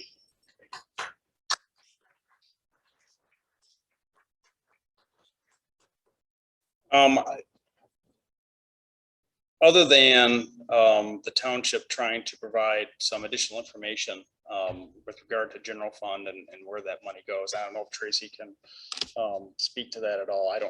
I'm really responsible for public safety. I know my budget inside and out, but I don't want to misspeak about general fund expenditure. So we can either push that out as part of our FAQ and provide some of that information, and we can kind of go there. I would like to add though, and it's one of the reasons why we actually decided to do the new millage this year instead of wait till next year. So we'd have one more year at 1.95, and then the new millage wouldn't start till December 22, was the fact that with our current expenditures, and you guys remember how I said that we were already going into the red, a deficit of 400 and something thousand this year.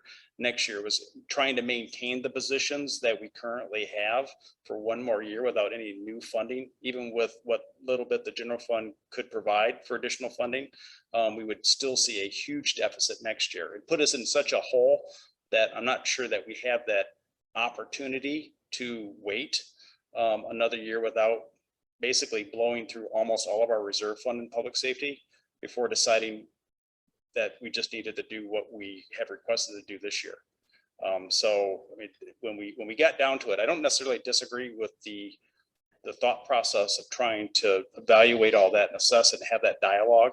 I think my recommendation is that we move forward as we are, and we have that dialogue at some point in the very near future to figure out 5 years from now, where does the township go?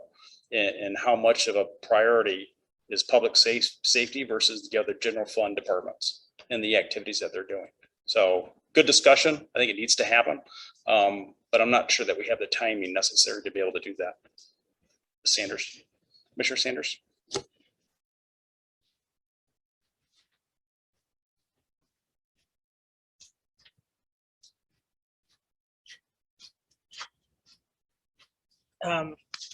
So first, I'd like to say I would love to see the residents have a texting system, very much like the sheriff's department's texting system. I think when you're a township, it makes it more difficult to get information because there's no city center.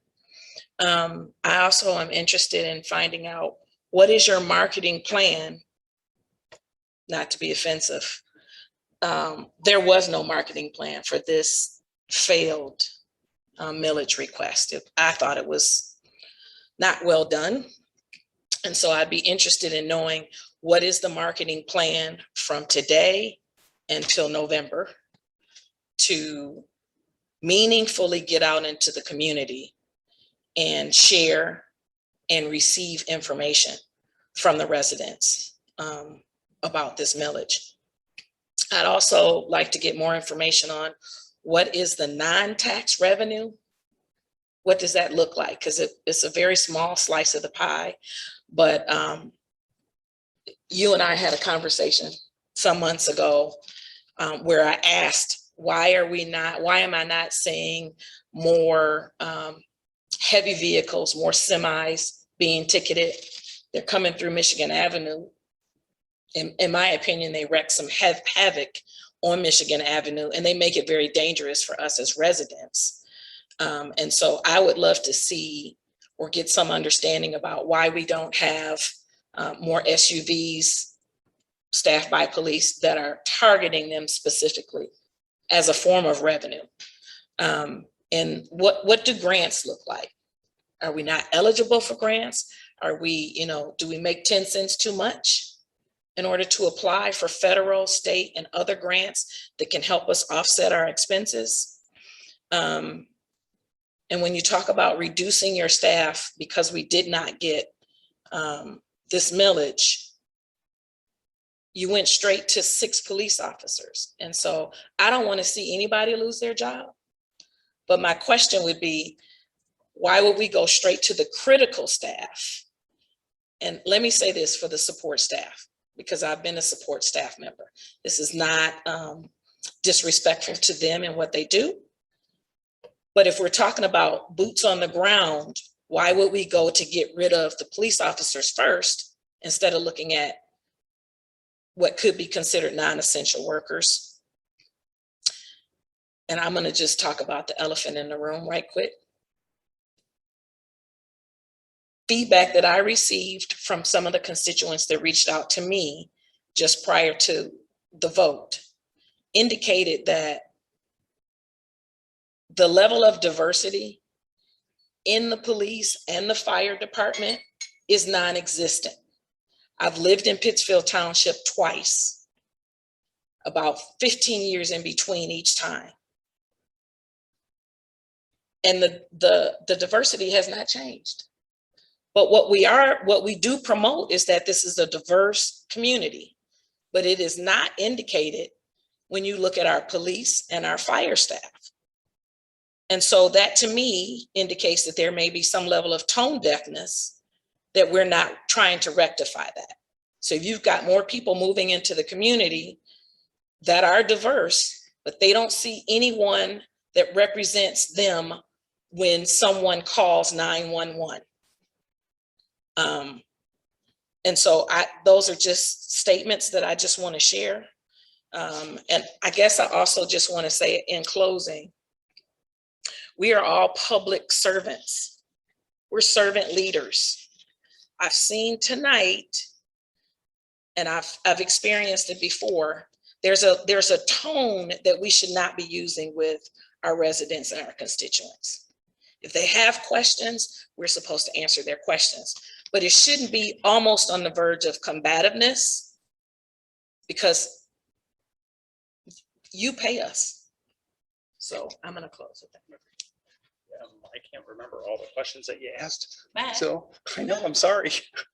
So I'm gonna try, but you're gonna have to like kind of yell at me to remind me the points that you're asking about. So with regard to the texting system that you're referring to from the sheriff's office, are you talking about their Nixle program? I'm just trying to make sure I know what you're talking about. So, yes, and so had my daughter not been driving by and washed it off, when that shooting happened last month, I would know. On that note, we do participate with Nixle, with the sheriff's office with regard to dispatch. Dispatch uses their criteria for issuing notifications with that. We also use, the township website has a notify me notification system. And we also use that. We use that notification system to issue media releases, any public safety notifications, anything that we feel is emergent in nature. We did assess that situation immediately upon arrival. There was, from our evaluation, not a immediate public safety need for notification. All the vehicles, victim and suspect, fled in vehicles in different directions. A victim driving himself to the hospital where he passed away, and the suspects drove in two different directions in two different vehicles from the scene. So there was not a justification for an immediate public safety notice for that specific area right there, because they were gone. So, but we do use both of those. Richie is heavily involved in our notification process, as is Washington County Metro Dispatch, is who we contract with for Nixle, and they have their criteria for issuing notifications, which we use that too when it meets that criteria. I remember the diversity question. You're gonna have to remind me about the ones in between though when we get to those. So. One in between was what forms of non-tax revenue, how might be able to increase that at least. Oh, yes. So for grants, and I think the fire chief can kind of throw this out from the top, because we get a number of FEMA grants. Now for the pandemic's a little bit different because everyone was kind of getting money from the government. We did get some grants for equipment and for some hazard pay and some things of that nature for reimbursement. We are aggressive with our grant applications. We go after any free money that we possibly can. And we've been extremely successful on the fire side. Fire chief, I'm not sure if you can yell it, I can repeat it, how much approximately we've gotten over the last number of years for fire grants through FEMA for equipment. So, which we have used for replacing SCBA, fire apparatus. In fact, we just got our new tanker with that. Also the extrication equipment, a bunch of different things. On the police side, the grants are not there like they used to be. Back when I first became a police officer in the Clinton administration, they had the COPS grants that were allowing you to hire community policing officers and things of that nature. And this is when I was with Ypsilanti. They don't have those anymore. They have a Burn Memorial Grant, JAG grant, that you have to have a certain crime rate that we don't qualify for. We stopped getting money 2 or 3 years after I got to Pittsfield. We were doing such a fine job that our crime rate has dipped to the point we just don't see that money. They did offer that money, a kind of a one-time thing due to the pandemic though, and we did get $23,000 that we have used for PPE and other things that we were able to spend and get reimbursed for the pandemic response. So that is we are extremely aggressive, looking always for grant opportunities to get money from the government for whatever we possibly can spend the money on. Sure.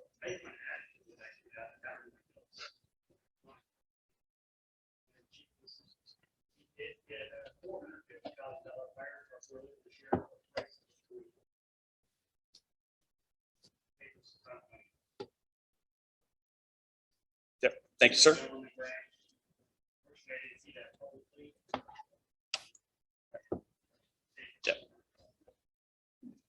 Thank you. We also make sure, like for the U of M football games, I just got into a discussion with the Ann Arbor chief because they've requested the Metro SWAT team. We have a police officer on the Metro SWAT team for standby for the Ann Arbor Art Fair, and they weren't going to reimburse us for that. And I'm like, I'm not sure why I'm sending a police officer as part of the Metro. What is the threat assessment for the art fair that I need to pay for that?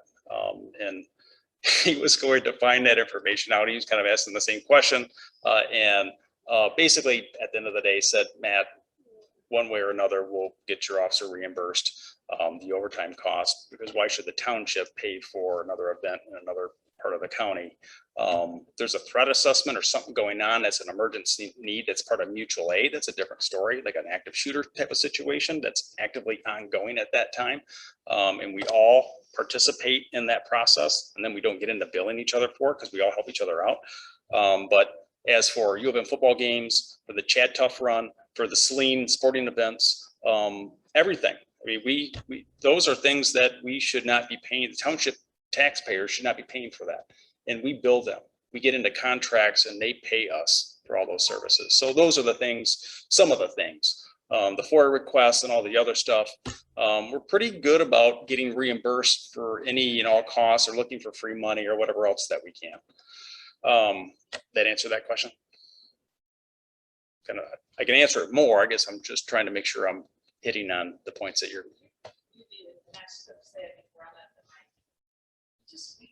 It has to be made plain. Gotcha. Like I like to say, explain it to me like I'm five. Gotcha. That's fair. Because we did not do a good job. Right. And that brings up that other point with regard to marketing for the first millage. We realize that. That's why we're here tonight.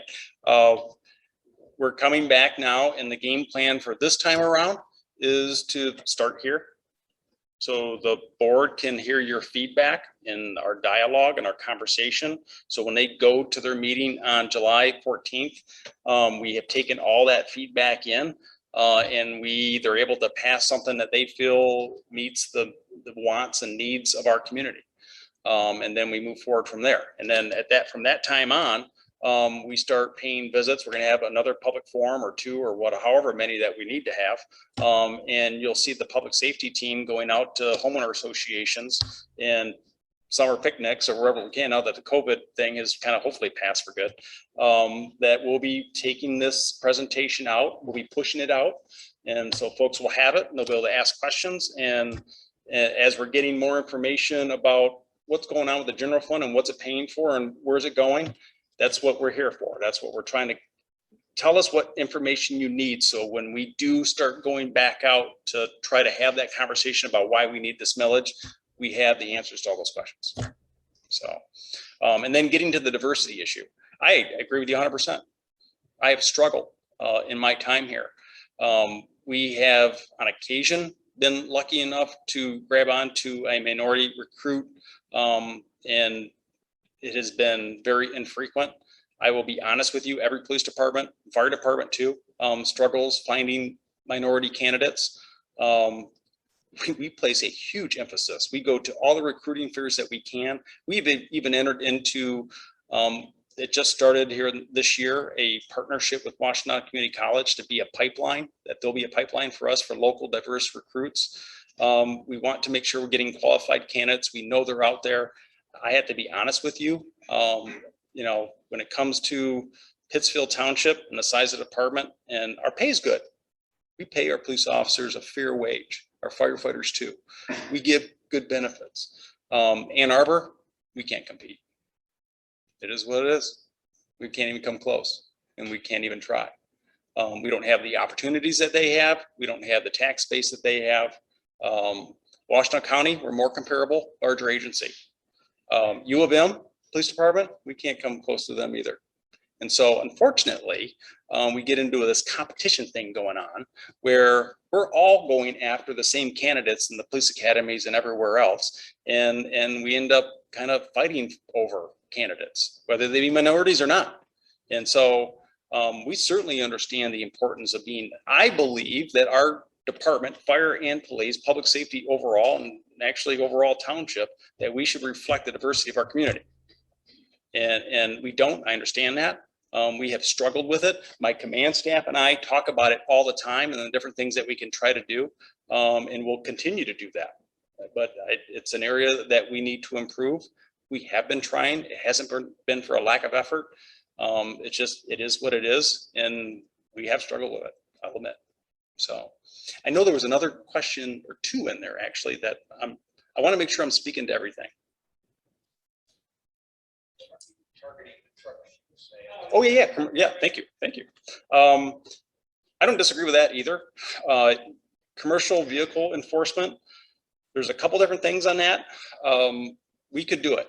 And there is some money. The tickets that you issue for those citations can be a hefty amount.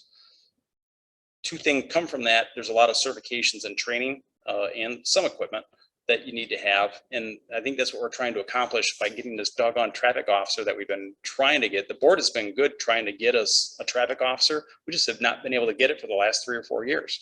And that's one of the things that we wanted to have conversation about is, does that person do that type of activity also? One of the things I want to caution though, that I have to tell folks is revenue is good for the first year or so until all the commercial vehicles know that Pittsfield Township does commercial vehicle enforcement. I'm not kidding. Now, there are communities that have dumps in their area, landfills.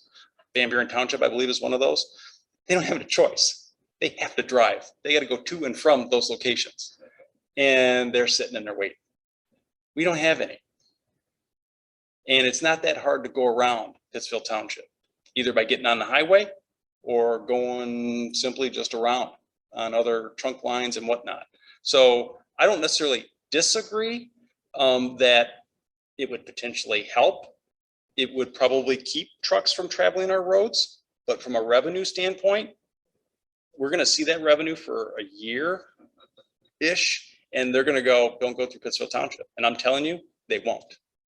So I guess the benefit of that is we'll be saving our roads to a certain degree. But that's the thing about a revenue generator. It won't be a revenue generator, but it could save our roads. So it's one of those things that we have had that conversation. It's not that we don't want to do it. We just didn't have the excess resources to be able to do that right now. So. I just got one perspective.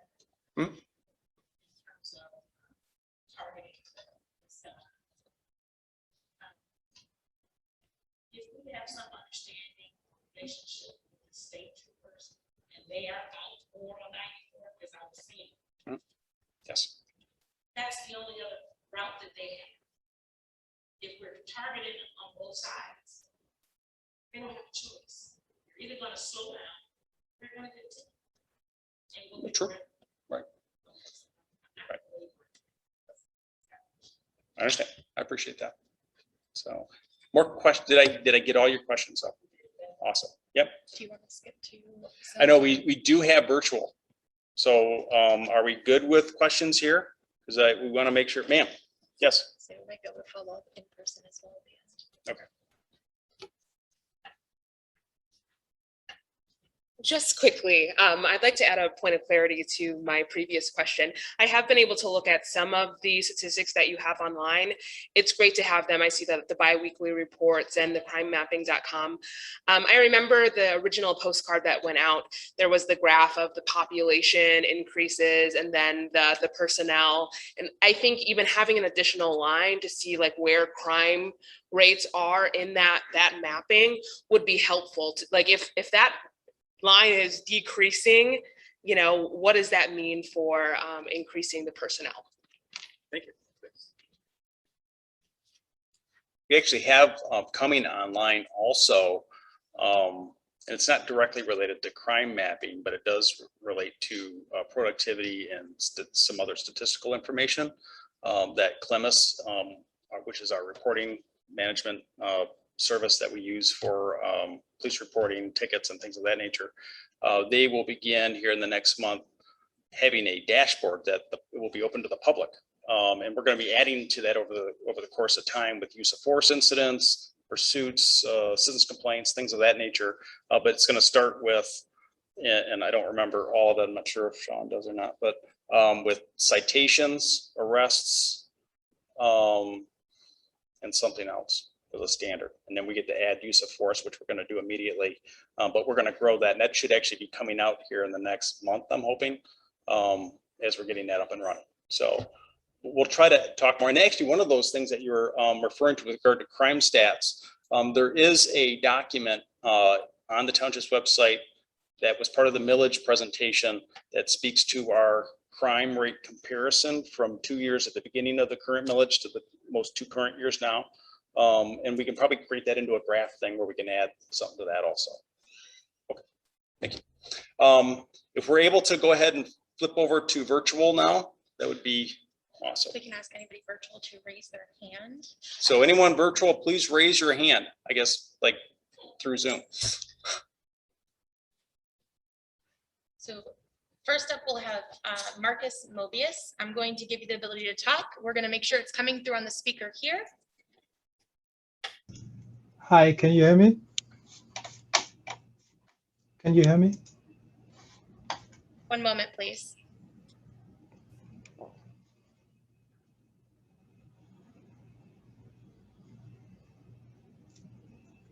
Okay. Okay, can you hear me? Yes, we can. Okay, so I had 2 questions. One, I looked up the old budgets and I saw that, in the, 2005 to 2010, 11, the contribution from the general fund was 50% of the general budget. And that has gone down to 40%. And so this is currently like 1.3 million to 1.5 million. So, this is echoing what I think Mr. Jacobson said before, that, somehow the general fund contribution has gone down from like 50% of the general budget of the township to 40%. And so, I think this explains a big part of the shortfall you're experiencing. And then the other thing on the expenditure side, I didn't quite understand some of your numbers because, from 2020 to 26, you're projecting that the total appropriations for public safety would go from about 10.4 million to 15 million. So that's an increase of like 5 million or about 50%. But in the preceding 5 years, I looked up again the old budget, in 2015, it was about 9 million. So it went down from, in the last 5 years, 5-6 years, it went from about 9 million to like 10.4 million last year, which seems like reasonable. Like it's about a 1 million increase. So if you would just extrapolate, that's only a 1 million increase in the next 5 to 6 years, not 5 million.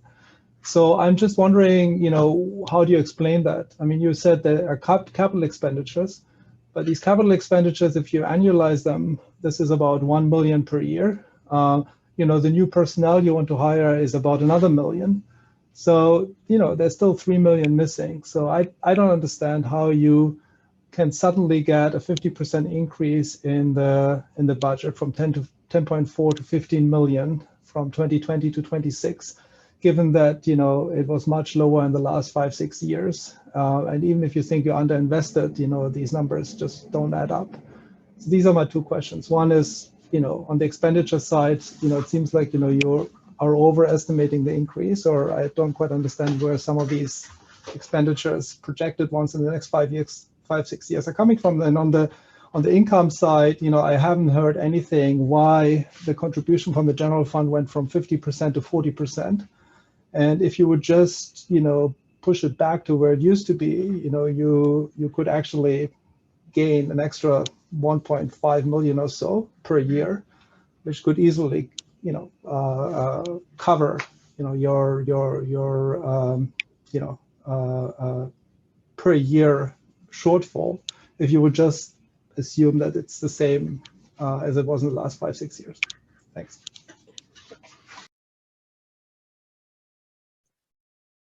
We're back online here. Yeah.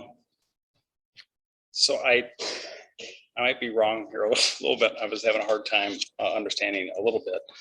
So I think he was asking about the percentage of the general fund. Tracy, I'm not sure if you want to try to answer that or not, or because I'm not sure. think I have an answer for it, but I'm not sure it's right. What's your answer?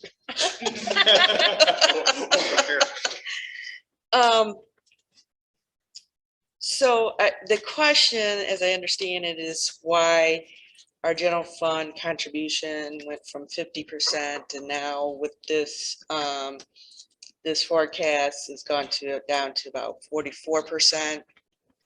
And yeah, okay, and mainly we have tackled a lot of projects over the last 12 years since this administration has been in place. We have been able to put in a lot of pathways that has been paid by general fund. We have repaired the roads, the subdivisions.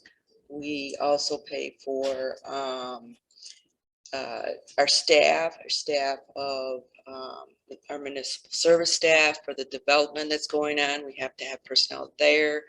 We have elections that our election staff has to grow because the amount of people voting, so that takes a lot of resources. Costs have gone up. On the general fund side, we also pay for Parks and Rec, the recreation portion of it. We staff the park employees to maintain our parks. We have a park millage that actually develops the parks. We purchase property for the parks.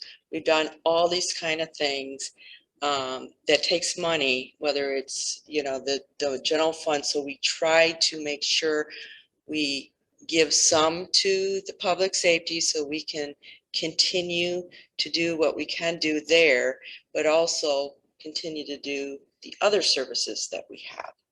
Now, the second part of that question, why is the expenditures going up? Yes, we have a lot of capital in there. We have added personnel, which continues year to year, and the increase of benefits and wages year to year.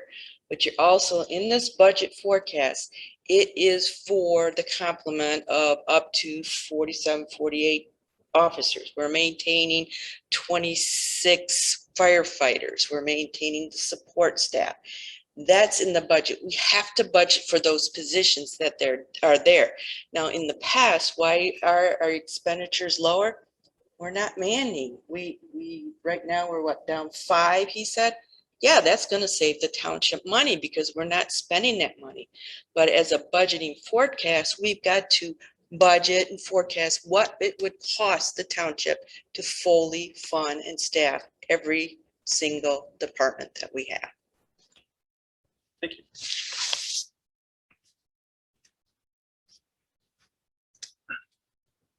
If I can actually, because there was one more question that Commissioner Sanders that had asked, and I just remembered it. It's the boots on the ground thing. And so just so everyone knows, and there is actually a graph that we put on our website regarding our staffing from a number of years ago that shows from 2010, pretty much our last millage started 2011. We went from a total staff of about 120, and we end up starting to make cuts to our staffing then. So we went down to 89. A lot of that was getting rid of paid on calls firefighters and going with some additional full-time firefighters, but we've reduced that number a little bit as well. But dispatch staff, administrative staff, support staff, we have gone, except for the one manager that we have now, we have all part-time positions. So we have done a lot to reduce our support staff. We're simply in a position now, and I convinced the board this last time with body camera purchase that we needed to get back into a full-time support staff position. So this will be the first full-time support staff position that we've had in a number of years. And so we've done a lot to cut our support staff. We're really just at a point when we're looking at, do I want to cut police officers and firefighters? No, I don't. But unfortunately, we've done all the cutting that we can do with support staff, and we're simply in a position where they're critical too. If you can't fulfill the many support duties and things that are required by law, then police officers will end up being pulled off the street, or we'll have command officers doing that instead of supervising personnel on the road. So you got to have civilian staff too. That's just simply the way it is. But I think we've done a really good job in managing all of our personnel needs. and reducing staffing to keep ourselves within our budgets over the course of the years. And we have this staffing chart on our website. Rather than me trying to sit here and explain it, you can go right to our website and take a look at it. So we're not ready for the next virtual question. Douglas Wing, you're going to be given the ability to unmute. Hi, thank you. I just have 3 questions. One moment, Douglas. It takes us just. You can speak. I'm sorry?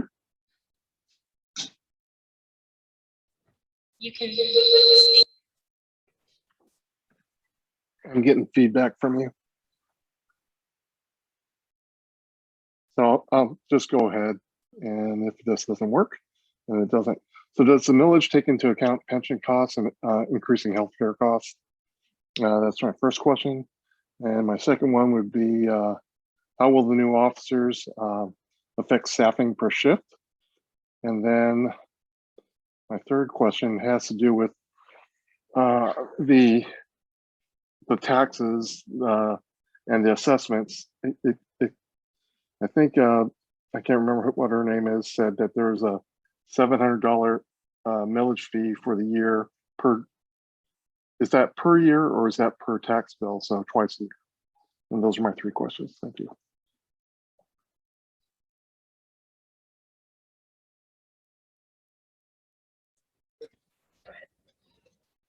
So with regard to pension and healthcare costs, yes, those numbers are forecasted and plugged into what we planned for the 5-year millage. The staffing, I think the question was, correct me if I'm wrong, Officers per shift. the officers per shift that the new personnel would add? Yes. Or is that just a general question about what the number of officers per shift was? How many it would add?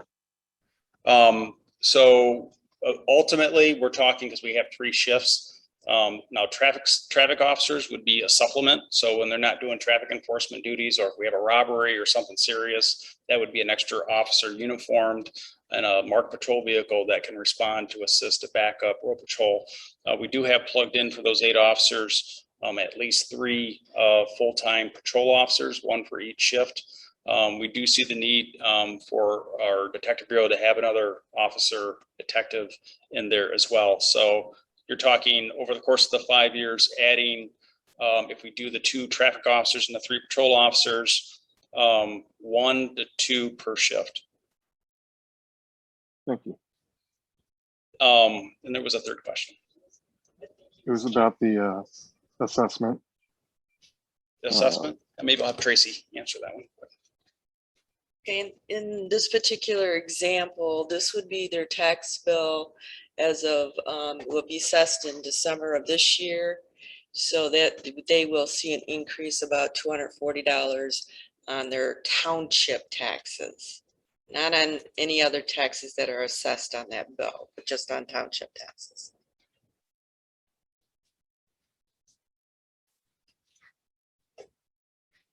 So I think we're ready for the next. I was going to let him respond. Make sure That's that fine. he answered that question. Yeah, absolutely.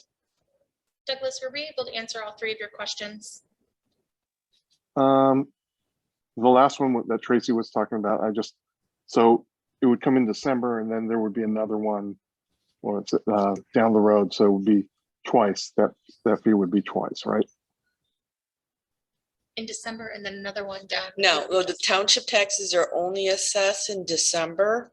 So we only charge in December. So comes in your tax bill in July, it's mostly the school taxes on that millage, and other millages, whatever county taxes or whatever they're assessed for. But for township taxes, we only assess in the winter for these taxes. Now, the following years, I don't know what the number would be, especially what you would be paying.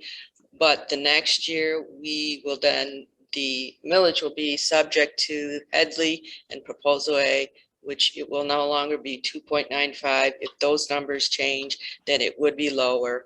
So maybe that person the next year will still continue to pay 240, not a little bit higher. Okay, thank you. Next, we have Stephanie Atkinson. I'm giving you the ability to speak. If you'll pause for just a moment and we will switch over the speaker here for you to speak. Okay, can you hear me? Yes. Super. Okay, so I have a few questions. My first one is about the crimemapping.com. And I'm wondering, I mean, I get those, I read those reports, but I'm not aware of any follow-up information. So I've not seen that. And so as a result, I've personally made the FOIA requests due to either a lack of detail or just follow-up wanting to know what happened. I'm just wondering, is there some reason why that information cannot just be put on the website so somebody wouldn't have to put the FOIA request in, and more importantly, the department would not have to manually, provide that request? That's my first question. The second one is that in light of the recent national conversations around public safety, I'm wondering what conversations has the department had regarding any changes, and how would those be expected to impact expenses?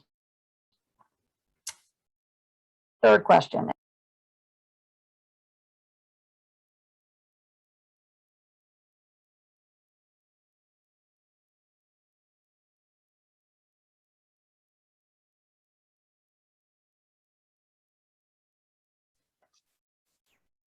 Stephanie, I'm sorry, we accidentally cut you off. If you can unmute and finish. Okay, where did you lose me? We got through your second. I'm sorry, say again? We got through your second question. Okay, super, thanks. Okay, so last question is just around grants. I saw from the information regarding the millage increase that since 2009, the township has received over $50 million in grant funds, which is super. I'm wondering, where can residents find a list of those grants and when they were received and what they were used for? I mean, in this instance, I'm interested in the public safety, and I know that there's been some for fire, but I'd like some more information on that. And then the second part of that question around grants is it's kind of related actually to the last question around change in policing models. And I'm just wondering, with regards to that, has there been any plans to look into grants if you are looking at making changes into grants that I expect will become available as a result of this kind of national initiative? That's it. Thank you.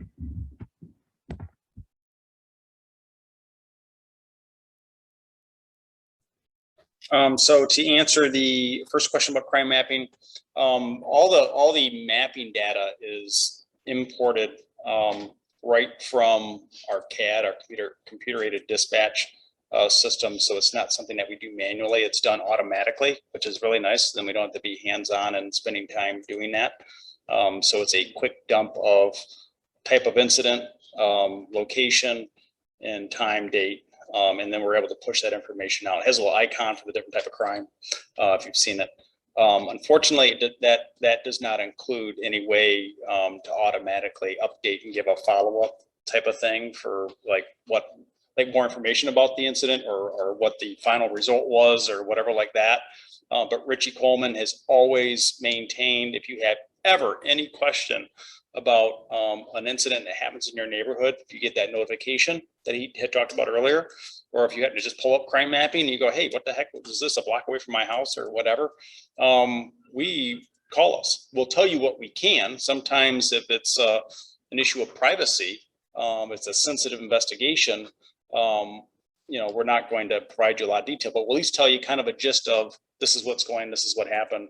It's either closed by arrest or it's not, so on and so forth. So I wish it were easier than that, but the amount of time that it would take to actually manually enter or some type of updated follow-up information is something we just don't have that luxury. And now I'm not aware that any department does that. So with regard to police reform, so there are a number of things that we have done over the course of the last year or so. And one of those has been to initiate and accept, I have it here somewhere. Well, and body cameras was one of them, actually. And that was one of the things that we had set out to do that actually does have a budget impact. I'm getting through all my stuff here. And the board understands the need for officers to have transparency when they're out working the streets and whatnot. And the board committed themselves to getting all of our police officers body cameras. They are ordered and we're waiting for them to be delivered. And that, and you know, that support position I was talking about earlier, that's an annual cost in addition to simply just the contract that we have, because we're using with the body cameras cloud service for storage of the video. So there is a budget impact. So that's a great question that fits right into the police reform things that we believe it is a national best standard now. It's a best practice, national standard that we are going to adhere to. Some of the things that don't require a tie to budget necessarily are the, I'm not sure if you've heard the 8 Can't Wait that we've committed our department to. That is an initiative to reduce police violence when in contact with citizens. Banning chokeholds and strangleholds. We have done that. Michigan, to be quite honest with you, had not been doing those for a number of years, probably the last 25 years. They stopped teaching that. Only in lethal force situations are you allowed to use any type of move like that or whatever, but any non-lethal, we haven't done that in over 2 decades, probably more closer to 3 decades. We require our officers to get trained in de-escalation. They're required to use that when they're out in contact with the public on any arrest situation, or when they're in contact with any person to try to address a confrontation, to verbally de-escalate it. We require a warning shot before shooting if we have the time allows, no problem there. But also requires exhaust all alternatives before shooting. Again, that's within our force continuum that, of course, we use every possible means of de-escalation, non-lethal force, communication skills, things of that nature before we result to any type of shooting. Shooting is an absolute last resort. We will do about anything before we have to actually shoot an individual. And thank God we have not done that. And we've done it one time in my 12 years here. So hopefully we'll keep it that way and not have any more. Duty to intervene, that's also in our policy. So any officer that sees another officer doing something they shouldn't be doing with regard to use of force, or really our rule is anything else, you're to intervene and stop that from happening and then report it. Ban shooting at moving vehicles. We don't do that. It's not allowed in our policy. Require use of force continuum. So you apply force based on the level of resistance that's given. We've required that for years also. And then require comprehensive reporting properly, use of force, actions that you take, attempts to de-escalate, and all the other facts and whatnot. So we've committed ourselves to doing that. We actually put our use of force policy in a number of our other policies, fair and partial policing, and pursuit policy. We have our in-car camera policy. I think we have a body camera policy already online. We've dumped almost all of our policies online. So, but the things that I'm saying here, they don't really have an impact on your budget. They're things that we should be doing, that they're part of current best practices. And what we're seeing with police reform that we are in front of. We've been very progressive. Most of the police departments in Washtenaw County and Michigan are pretty progressive in that regard. So, and then the last question with regard to grants, you know, I kind of spoke to the public safety grants already. I can't speak to the multitude of other grants that the township has gotten. I don't want to misspeak or whatever like that, but we can certainly get that information out. I think the supervisor has a list of grants somewhere, and we can certainly make that available as part of our FAQ thing. So, so I think that answers all of those questions. So we'll move on to the next. Raymond Yerkes, I'm sorry, I'm gonna butcher the last name. I apologize. I'm gonna give you the permission to talk if you'll just unmute yourself. Yes, yeah, it's Ray Yerkes. Okay, we can hear you. Yes, I'm sorry to hear this, Matt, but I mean, the bottom line, and Paul Jacobson identified it, and same with Marcus, is you guys aren't getting your fair share of the pie, basically from the general budget. As the general budget increased, and I know maybe the general budget supports, excuse me, stuff like, nice trails or nice things to have, but I think if the residents knew that's where the general budget was going at the sacrifice of safety, they would vote no, let's put it back in safety. And so I think something should be on the ballot that says, let's get the general budget back up to the right percentage of the, or safety back up to the right percentage of the general budget, 50% or 45%. Excuse me, that covers all your expenses. And it's a shame. It's a shame how the budget is being managed. So that's my view. I think that should be on the ballot, because we cannot just continuously approve millage increase for every single department that requests money. You got to manage a budget from the township in total. And it's a travesty. It's sad. It's ridiculous that you guys' allocation of the general budget has decreased so much.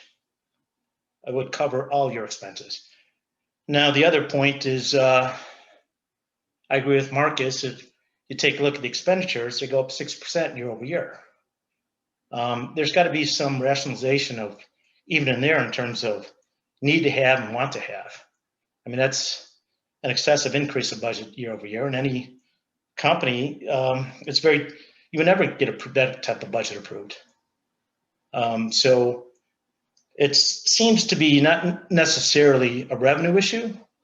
I look at this as a allocation of the general budget issue and a expenditure issue.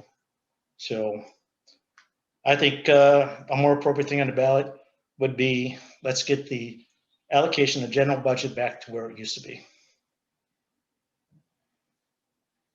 Back to that 50 to 45% that Marcus had identified. So the question is, what is the possibility of having something like that on the ballot versus a continuous increase in taxes?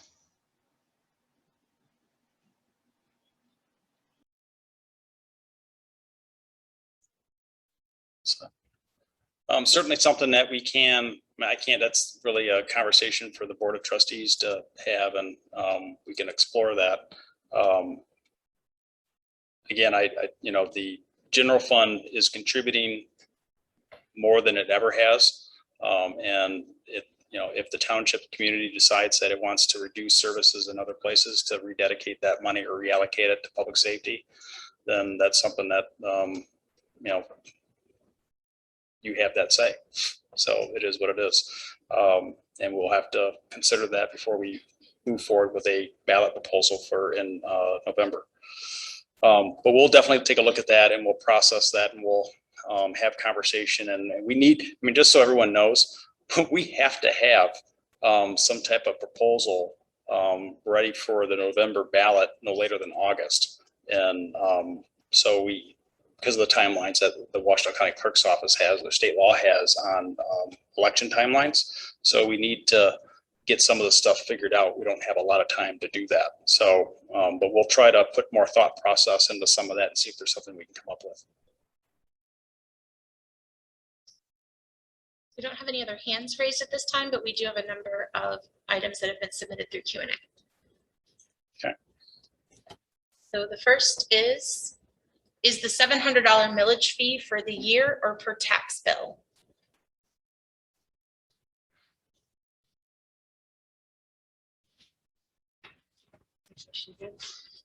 Is the $700 millage fee for the year or per tax bill? Tax bills only, issued once a year. So this is the increase, that tax bill to the 2.95. This particular example is this tax period or this tax bill. The next bill will come out the following year, and I don't know what that would be because of course your taxable value may be up or down on that that portion, taxes may be lower just because we are going to be subject to Headley and Proposal A. I don't know if that answers the question. You might want to stay there, Tracy. Does the millage take into account pension cost and healthcare? Yes, it does. Increase in healthcare costs, pension costs, legacy costs, is all factored into these numbers. Okay, the next one is, sorry. In light of recent demands, conversations, and movements around public safety, what conversations has the department had regarding changes, and how would those be expected to impact expenses? I think that was the question I think you might have just answered that. Okay. We also answered the grants question. Next question. Why has the general fund support only increased 1 million over the last 20 years from 5 million to 6 million? I would assume that the general fund has increased at least 2% on average each year. Applying 2% increase to support safety each year, then general fund should be providing $7.4 million in today's dollars. It appears more should be done to get more support from general fund and not safety millage, or a reduction in general fund millage and increase in safety. I think we also started to answer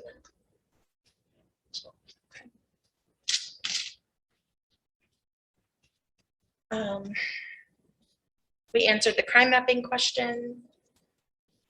There's a request for the FAQ and or Q&A from tonight to be made available to residents, which we've agreed that that will be provided.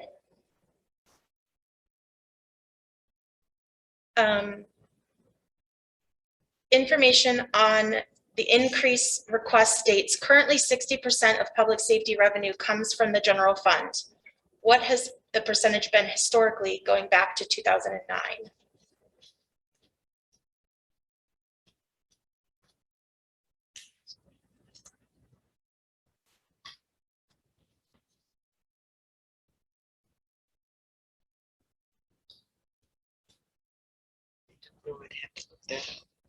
We can put that. Yeah, We can put that in the Q&A.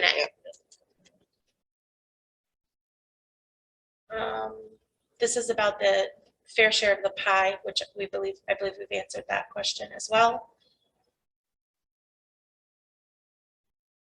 It is fairly well known that special elections, like the one held for this first failed millage request, are held apart from regular elections because it's hoped fewer people will vote against it. How much did the failed special election cost? I believe the clerk had answered that question at our last working session or board meeting. I believe it was around $30,000. Was that 20? Cost of the election. Yeah, did she say 20? Around 20.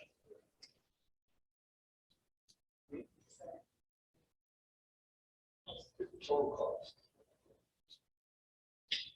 Did you explore the federal grant for body cameras? Submission closes in July. Yes, we are looking at applying for anything and everything that we can, and we certainly will do that. If we can get reimbursement for it, actually with the stimulus money that we have also been talking about earlier tonight, there might be an opportunity for us to obtain some of that reimbursement from that stimulus money. So we have, we're aware of that. We're looking at it. And if we can apply for it and qualify, we'll certainly do so. We have Amy Greer with her hand raised. Amy, I'm going to give you the ability to unmute. Thank you. You can go ahead and speak. Thank you. First, just a comment. I just want to acknowledge that, any of the times that, I or my family has engaged with township safety personnel has been nothing but positive. So my comments are not in any way directed at the service or the quality of both the individuals and, again, the services that we get from the township.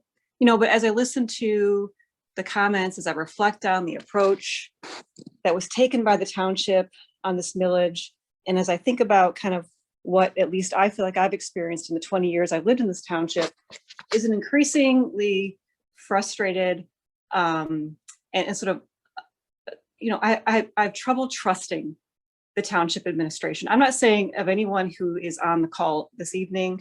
I'm not saying I have trouble trusting the chief of police, right?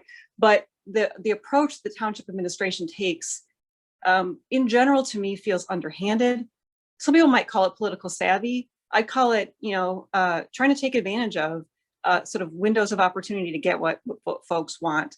And all we're really asking for, I think, as I listen to everyone talk, is transparency. If you guys need more money, help us understand why, right? What are nice to haves, what are need to haves? These special elections, the threat of layoffs, the, sort of the old school approach of like, if you don't give us this money, we're gonna have to lay off all these people. I mean, if that's truly the case, well, show us the numbers. And I think this forum is a great forum, and I want to thank you all for doing this. It's exactly what should have happened in the first place, quite frankly.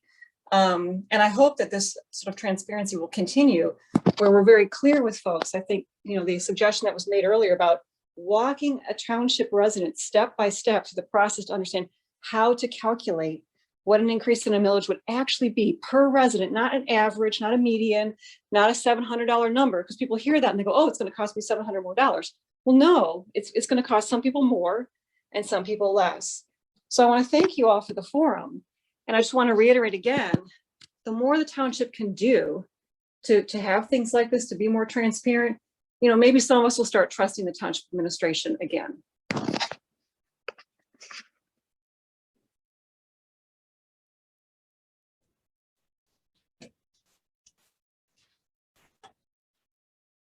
I'm not sure there's a question built into that. We'll go on to the.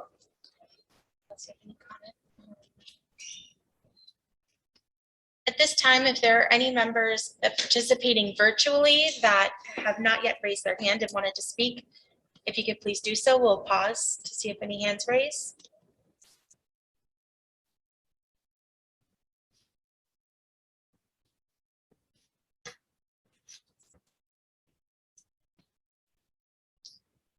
Check and see if there's any in the room. Anyone else have any follow-up questions or comments or anything they want to add? Sir.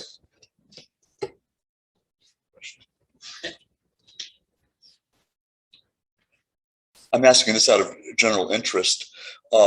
Back about 40 years ago, when I was a UCLA student, I was house sitting at a house, and when I came back from summer school, I saw a police car in front of the house, and I rushed in, and two officers immediately pointed their guns at me and had me up against the wall, and it was exactly out of Adam 12. They soon recognized me, and the guns were in the holsters within seconds. But nowadays, it seems like the police always put the suspects on the ground immediately, no matter what the conditions are. Perhaps that's just the media misrepresenting things, but it seems like the police tactics have changed quite a bit, and I'm just curious about that. I mean, I can say, in a situation similar to that, I'm not sure that we would put anyone on the ground. I think officers make that discretionary decision as they see the situation evolve quickly. I will tell you that we do train officers in the academy that if someone begins to resist you and actively fight with you, that getting them to the ground is one of the best ways to be able to control their movements. And that's one of the things that folks don't seem to understand a lot. They don't understand when they see the cops videos of things on the news, that oftentimes using 2 or 3 or 4 officers to try to hold down the arms and legs of one individual is the best way to keep that individual from getting hurt, because we're able to hold on to them while we're trying to cuff. Instead, if it was just one officer and say, oh, it's just a one-on-one, then it becomes much more of a free-for-all, and that individual has more opportunity to injure not only the officer, but that person can get injured as well. So there is rhyme or reason behind the current training that we do, but certainly I would say that more often than not, our officers, when they engage the public, whether they're suspects, victims, witnesses, it's in a very polite and courteous manner while we can. If we're always willing to have a conversation and a dialogue, We don't want to use force. We'd rather have a face-to-face and say, this is what we're trying to do. This is why we're here. This is what we need information for. It's only when that person begins to resist that we have to go, okay. Or if it's a quick response, like what you just said there, turning someone around and putting their hands up on the wall just to pat them down and make sure they don't have weapons and ask them, who are you and why are you here, is legitimate as well. But I would say that policing has changed quite a bit, and I think it's for the better that police are learning to not go hands-on as quickly as they may have done so in the past. You'll see officers now who really second guess and think twice before they start going hands-on, like maybe they had done more previously. That makes sense. So. A few times I have to stop, but the police officers from Pittsfield Township have been very polite, so I have no complaints. Awesome, thank you. It's great to hear that. So, thank you. Sir.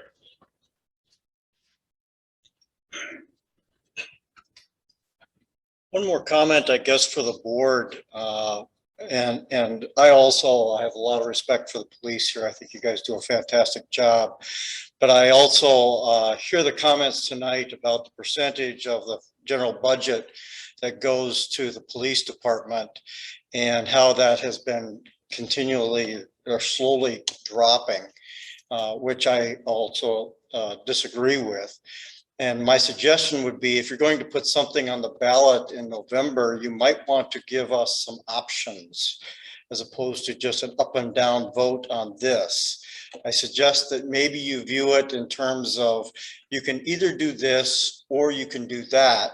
And the other that might be putting something on the ballot around the percentage that will be going to the police department, public safety, getting it back to the 50%, for example, putting that on with the understanding that other aspects of the township budget will be correspondingly reduced if need be, or you put the millage to the general fund as opposed to the police, because I think what that does is it kind of causes some division between how the township, our public safety officers, both fire and police, are viewed versus the rest of the township. And I don't think that's fair to our taxpayers.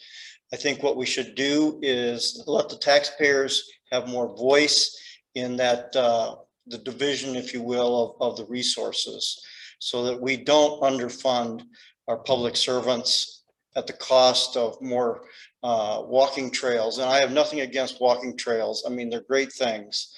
But the reality is we have to look at also funding this with people who don't make an additional 15% per year. Okay, to your point earlier, you know, that's the reality. And you have to think about how you're going to budget that. And I think that you owe it to the township folks to have a say in that. Thank you. Thank you.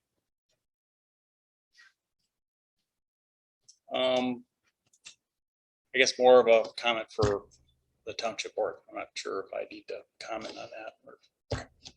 Or, do we have another something? I have two new Q&As that have been submitted. The first says that articles in literature state that the population has increased by 10,000 residents, and that is why the millage must be increased. The 2000 census was 30,167. 2010 census was 34,663, and 2020 census is about 38,000. Where did the 10K figure come from? As far as I know, we're using the SIMCOG estimate of what the 2020 or 2021 population was going to be, which I think now is 41,850 is some of the numbers that I actually have it here somewhere, but I think it's from SIMCOG. Another respondent, I would like to echo fellow resident Amy Greer's comments around the perspective of many residents as to the lack of transparency from the current administration. More of a comment, I believe, than a question. No more questions virtually. Any other questions here in person? Everybody's okay for the rest of this night? We have a lot of information to put together. And we will be going back to have conversation with the board, of course. And we will have more communication with our community, public forums and other meetings, things that we want to, provide more information about the things that we talked about. We'll put the questions, the Q&A in written form and get those on our website, and probably talk with Richie. I know we're recording this Zoom virtual, so we'll have that. And I know Richie also is recording it, so we'll have those available as well. So thank you very, very much for coming tonight. I know it's going on 20 after 9, so we had a great dialogue. Hopefully you got all the information that you need tonight. You may have follow-up questions. Feel free to reach out to me or the township supervisor's office, I guess. I guess have a great night. Take care, and we'll see you soon. Thank you.